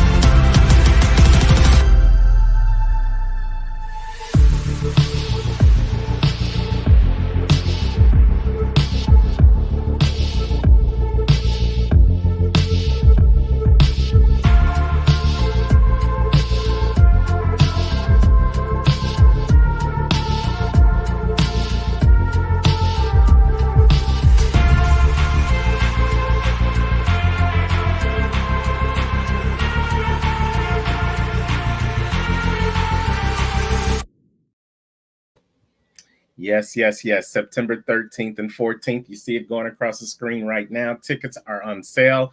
Come changeyourlife.com, and we'll see you at the BTBY conference, September 13th and 14th. Now, Brenda, you know, I am so proud of this next person. This next person really is the epitome of the full circle, that circle on around becoming the better you. You guys, this person started out meeting Brenda. Well, Brenda, you tell the story of how you met this next phenomenal Oh, person. the power of networking. So I was involved in a networking group, and I'd already had our first event and was getting ready to have a Safe in His Arms event. And this person walked in, introduced himself, and I was just quiet doing my thing. I'm a listener when I'm in a group of people. I like to listen and watch. I'm a people watcher. And he did his thing and he left. He did, whatever. So I called him and we had a similar story and he couldn't believe it. And we just connected. We became soulmates. Not only that, I got to know his wife. He's gotten to know my husband, my family, and we just connected. And when I say connected, it's about the relationship. We just started building and I said, "Hey, I think you need to kind of step up your game a little bit." And he said, "What do you mean?" I said, "When I Google you, you're not there." And he listened. He not only listened, he took every class we had. He got his website done. He started following the advice. He started getting on stages. He started showing up. And now he's blowing up. And I couldn't be more prouder of him. Hello, Chuck Doyle, Coffee Cup Chuck. What's What's good, happening? people? What's good, man? What an intro! And you know what? I want to emphasize that intro because she said you started showing up and now you are blowing up. Let me tell you how I know you are blowing up. We showed the commercial from now Ambassador Dr. Ruben West. And you guys spent 10 days with him in Africa at the Live Your Best Life Nairobi experience.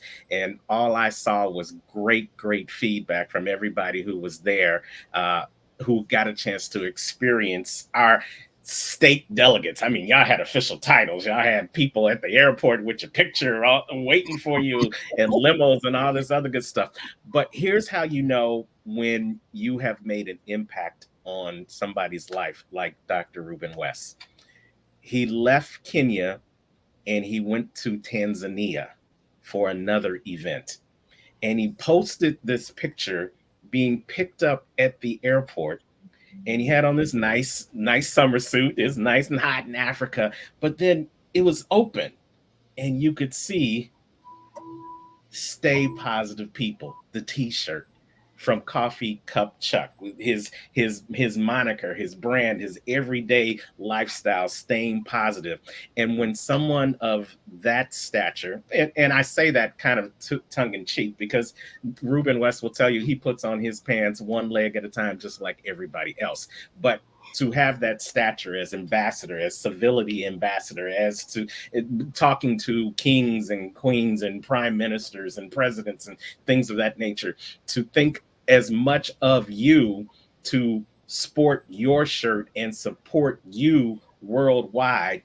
Many times we will get to places that we will never physically touch. Let me say that again. Many times we will get to places that we may not physically touch. And it's because of the impression that we make and the impact that we make on others that allowed him to decide to put on your shirt in a country he just visited for the first time. He decided that it was important to take you along with him and to let that message be known to stay positive, people. How does that make you feel knowing that from a person who started out meeting Brand, deciding, there you go, deciding to take a chance on BTBY, enroll in the courses, do the work, progress to the point where not only are you a professional speaker, but now you are a international speaker. Man, there's no words that can really help me express the last 2.5 years of my life. And it started like meeting people, and not just any people, because you meet a lot of people in your life, but you got to latch on to the people who see a vision that you are, kindred to. And along my journey, I've decided to, and I can listen to the people who aren't going anywhere in life, or who are scared to take the chances. But recently, Coach Terrence, the Unstoppable Left Ridge, it's like the people that that have been put in front of me, I've listened to them. And not only do I just, if I've been given the opportunity to be put in front of some pretty amazing people, they're doing some amazing things in this world. And all I have to do is listen to what they're doing, and I can do those same things. Man, I'm listening. It's an honor. So yeah, I'm here because of BTBY, and not just because of BTBY, but because I've taken the initiative to listen to the things that I want. You answered the call. Yes. Yes. You answered the call. So many people want to blame, say it must be nice. Why not me? Why does it all happen to them? Because they answered the call. You know, if the phone rings and you don't answer it, what's the point of having the phone? Yeah. Absolutely. You know, they say many have been called, but few answer. Mm-hmm. You are one of the few that have answered. And talk about the moniker behind you on your screen. Talk about, and if you have a prepared presentation, I'm going to put you full No, I screen and let don't. you do what you do. Okay. So let's talk about the Chuck Coffee Cup Chuck full circle experience from the moment you met Brenda to where you sit now, being able to say that you are truly an international speaker, and you got an international name to go along with it. So it starts with that meeting, that first time. I mean, you know, I had a lady, I got to take my hat off to her. Sky, she had this group that of speakers that they weren't even speakers. I was just looking to write a book. I just wanted to tell my story, and I didn't know my story was going to take me where it's taking me, but it started with just that. And I showed up to the group, keyword showed up finally, and I met Bran. And Bran had an idea after hearing my story. She had an idea, but before she would tell me the idea, she did a little research on me, and you know, that prompted the phone call, and that phone call went from, hey, I see you out here doing work, and I don't have to help you do the work. You're doing it. And I got an idea, a platform that I would like you to, you know, invest in. And she said, investing in this platform ain't going to get you any money up front, but it's going to get you what you're looking for. And it looks like you're looking to help people and to become better and to continue to become better. And I said, man, show me the way. So she opened up this whole ideal about becoming a better you. She introduced me to you. She looked me over and she said, hey, look, this is where you need to make your changes, you know, and you're doing already, you're off to a start. So just make these small changes and we can go from there. I started making the small changes. I got in school, which I wanted to be a speaker. So there was a class for that. And I mean, I didn't create excuses of why I couldn't take the class. I took the class and I so happened to win the class, which led me onto a stage. And that stage, that was where it all started, because you got to keep in mind, I was already in the business of helping people. And when I was on that course of helping people, I didn't in a million years realize that I was also on a mission to helping myself become better at helping people until I went to that first conference. When I went to that first conference, I got on stage and presented my speech. And I know I touched somebody in the audience because people came up to me afterwards. But what was crazy is after my speech and before my speech, I got to listen to other speakers. Powerful stories, powerful. If these people, excuse me, could make it through some of the stuff they went through, man, I knew I was in the right, environment. Right place. And that's when I picked up the locomotive, because BTBY just swept in, picked me up, and kept moving. They didn't wait. They didn't wait around to see if I was going to make the moves. They kept moving, picking up more people. So guess what I did? I seen potential in other people, and I started doing the same thing. And those people led me to other people. And I'm going to tell you, and I got to reflect on this, because we're just people here. We're people in America. We're people in our cities and our towns, and people look at us normal because we go and do everyday things like normal people. But then when you start getting around people like Ruben West, you know, and you get to see transformation like at its fullest all the way on the other side of the world, in countries where people are literally listening to a small town man out of Topeka, and it's changing nations. That right there even puts a more profound understanding on the changes that you can make if you only apply them. You know, Benjamin Franklin said, an investment is knowledge. He said, an investment in knowledge pays the best interest. I put interest in the BTBY conferences years ago. My first one, I told you, I went trying to help people, but I ended up helping myself. Then I went to another conference, and I gotta get this out there because it's crazy. Leaving the conference was over. I'm leaving the conference on my way to the car, and I see a good friend of mine. She just broke down, just emotionally dumped in the parking lot before we even drove off to leave. I said, "What's the matter?" And she said, "This conference, it's changed me. I will never be the same." Now I'm gonna say this. I still know this person, and I still see this person to this day. And I can tell you this, she is not even close to the person she was back then when she had that emotional dump. Matter of fact, she's part of the BTBY board now, and she's helping push even more people to the greatness. That's why when I say BTBY stepping into my life, not only helped change me in certain ways, it's helped change other people that I brought to this table as well. This conference coming up ain't just gonna house your local townsmen. It's not just about normal lives. Now we're starting to hit other stages to where even bigger people are wanting to be involved in this movement because this movement is crazy big.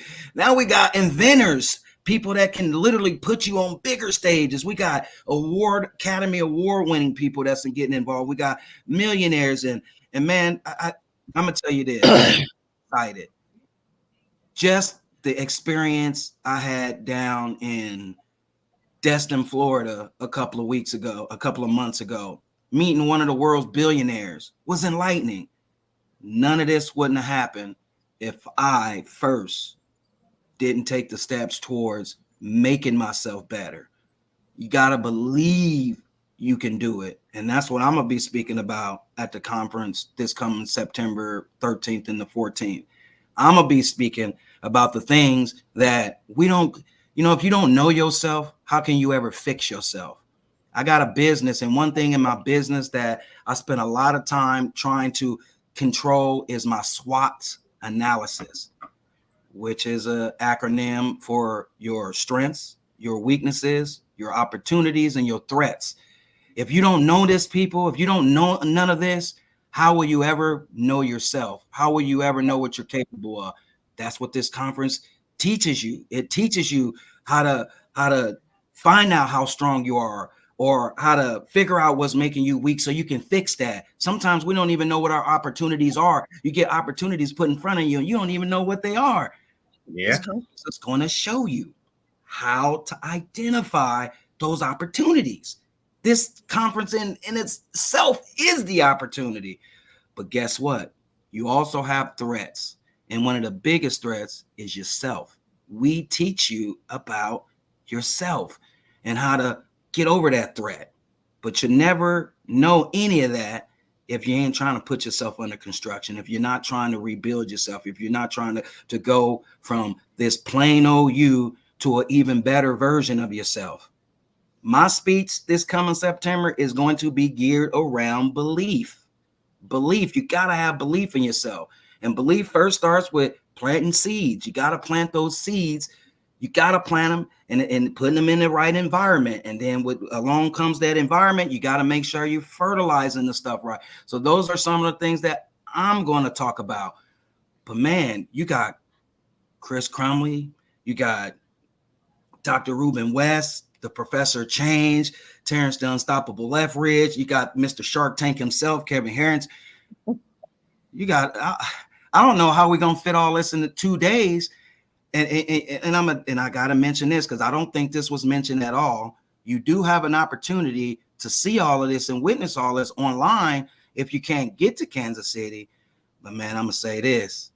How are you going to involve yourself in a breakout class with somebody like Kevin Harrington, or get a shot at pushing an idea that you have, or maybe try to figure out how Brandon T. Adams got his awards? I mean, how are you going to ever do that if you don't put yourself in front of these people? This is your network. Your network, coach, what is your network? Your network is your net worth. If you're trying to grow, your net worth, you got to grow your network. And, I'm so glad you said some of the things you said, because, we have people.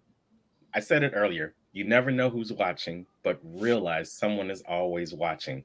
And BTBY, this movement, this locomotive is running at full speed. And when you see a locomotive go across your intersection, you can't help but to look and see what's going on. And so someone saw this locomotive going across their intersection, and they decided that they want to jump on and be a part of this train. Check it out.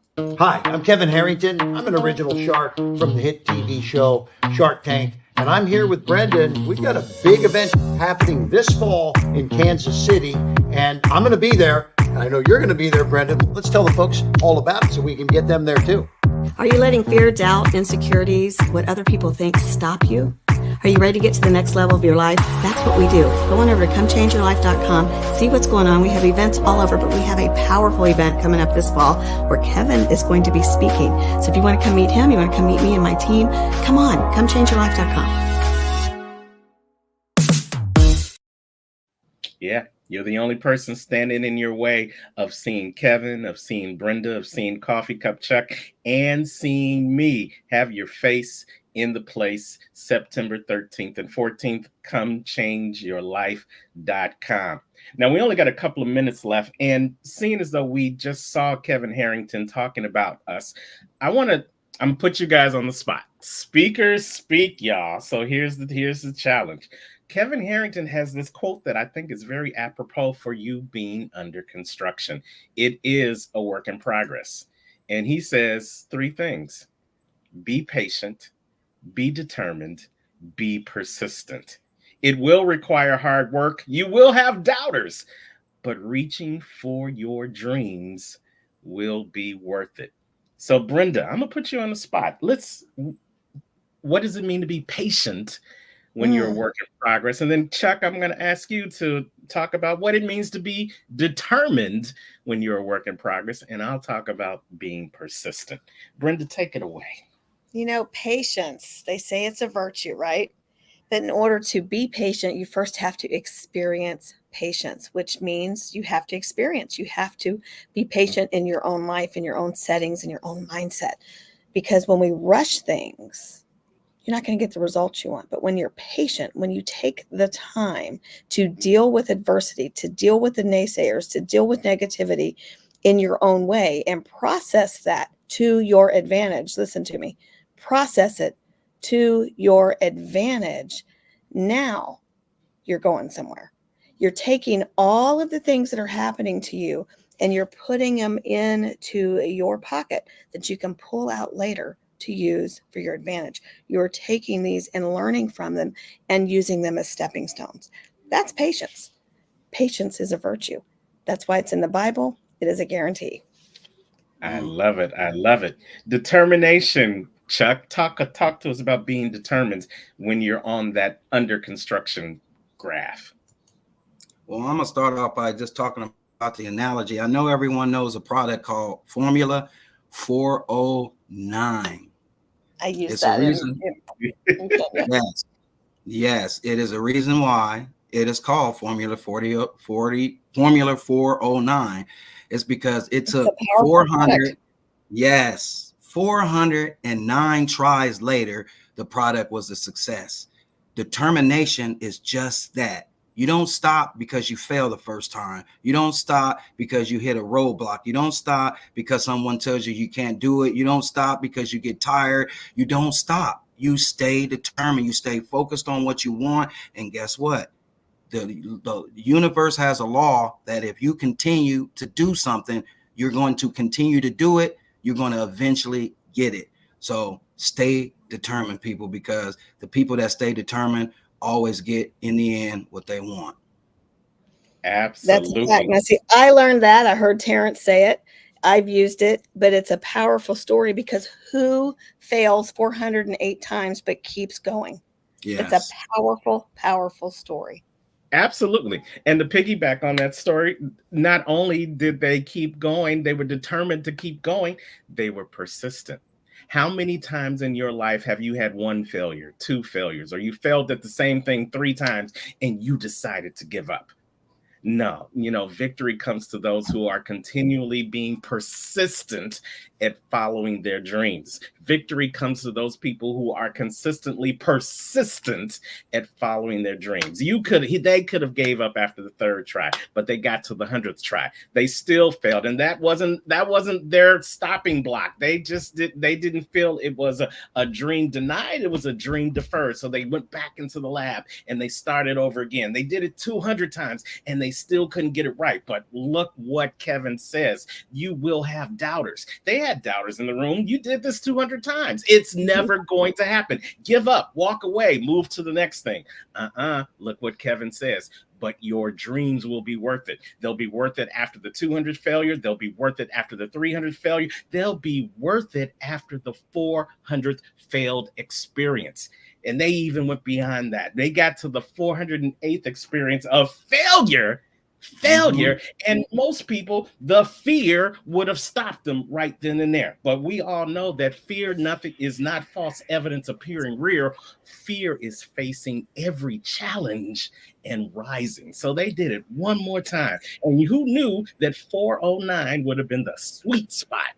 And 50 years later, that product is still in households around the world. Just imagine if they did with the doubters and didn't remain persistent. Just imagine if they had not followed through on their dreams.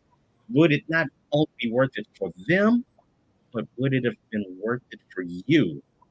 We talk about opportunity cost. Now, there's a cost to coming to this conference. Yeah, it's on the website. Go check it out. You can get your ticket right now.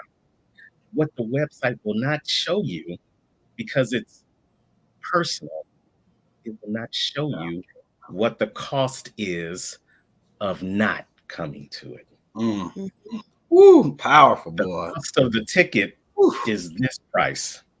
Ladies and gentlemen, I'm asking you right now, live and in replay, what's the cost of your dream? If the cost of your dream is more than the cost of this ticket, then I don't have to tell you what you need to do. You need to go on becomechangeyourlife.com, invest in yourself to the level that you expect a result. And remember, you got to be patient, be determined, be persistent.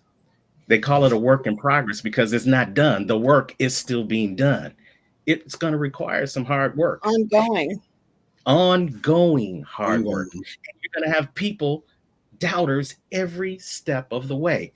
You're not smart enough. You're not beautiful enough. You're not tall enough. You don't have this. You don't have that. But guess what? I'd rather have a person who's passionate about their dream than someone who has all the knowledge in the world with no passion. Nothing with it. That's right. Nothing with it. And on that note, I've asked Jill to join us because she's the winner of our last class. And it's never too late. Jill, how old are you? 25. Yeah, no. You're not supposed to ask a lady that question. That's so cute. I am 70. And you're still going after it. Absolutely. I'm going strong. I'm still going strong. Yep. Yes, you are. I'm proud of you, Jill. No. Yes. So, Jill, at 25 or 72, whichever number. Here in group, you know what I did this last weekend at 70? Me and my husband started our own taxi business, and we drove 25 people for 15 hours to the last Rolling Stones concert in history. And got to see the Rolling Stones, which I saw in 1972 when I was, I think, 18 or 19 years old. And now Wow. you're only 25. That's Yes. amazing in Yes. itself. I love how you did that. But you know, Brenda and I, we collaborated on a book called You Are Unstoppable. It's Never Too Late. So when we talk about a work in progress of being under construction, Jill, talk to us a little bit about why it's never too late to continue to construct yourself and become the best version of you. Well, that's an easy question to answer after I just led into working the Rolling Stones concert. So, why we are a work in progress, driving all the multitude of personalities to the event this past weekend. I had one rider get in my car who was entitled, they came in on a private plane. And when she was getting out, she was frustrated as can be. And she threw a bottle of water at me and slammed my car door. And how I know I'm a work in progress is it triggered me so bad to my abuse of a childhood that it took me literally 2 hours or more to regulate myself. So at that level, I realized, gosh, I am still such a work in progress at 70, no matter how much therapy I get. Sometimes those things in life that happen to us bring us back instantaneously to the times in our life when maybe we were victims. And it's so hard to continuously be in victory without setbacks. And so I had that setback and it cost me money. I had a couple of people we were driving who were freaked out about my personality. And Brenda's seen me when I can't regulate, and so have you, Terrence and Chuck. And so I really say that, the best thing in life is alongside the BTBY community who really love you and understand that when you have setbacks, it doesn't mean you're a bad person. It doesn't mean you should be a cast out person. It just means that you need to be alongside of a community of people who will love you through the tough times as well as the good. Absolutely. And work with you in on every level of the progress. You know, in life, and we've got one of our other speakers, Cleo, who's still with us. So Cleo, we're gonna bring you up into the conversation as well. We know that the only thing in life that is constant is change. No matter what, you're going to get older. No matter what, you're going to have challenges along the way of life. But life is 10% of what happens to you and 90% of how you react to it. That's where the change comes in. And that's what we want to help you work with, you in the audience, you watching us live, you watching the replay, you who are thinking and considering about clicking that button on that website to buy your ticket. We want to let you know that change is constant, progress is hard, but if you put in the work, you can have every experience of every speaker that you've heard from today. You can go through what they went through, and you'll gather some tools, tips, and strategies that's going to help you on that road to change and to help you continue to become a work in progress.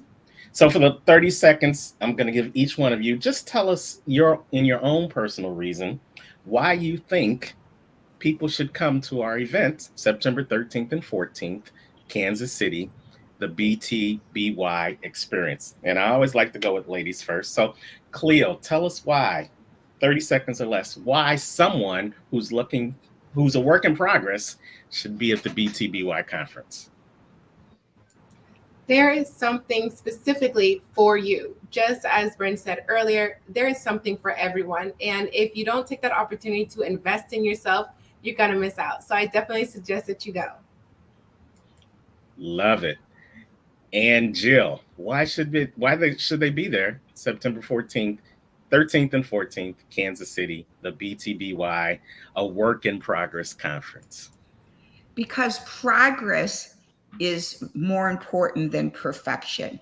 And so when you come to it, come change your life Becoming the Better You conference, you will see progress in your life. You will be alongside of people who have progressed through hard times and good times and became even better than when they started. So come to this event. You don't have to be perfect, and come change your life in September.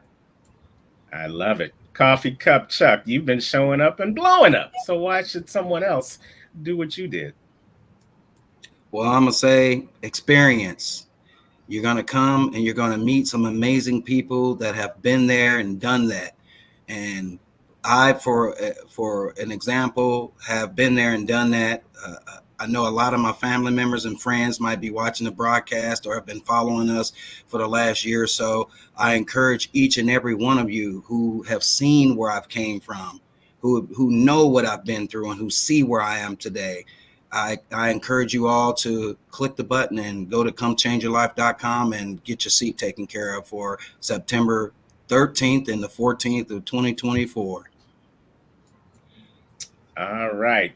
And Brenda, why should they come check out the Professor of Change? Come check out the host of millionaires and billionaires that are going to be teaching financial and entrepreneurial lessons on this weekend.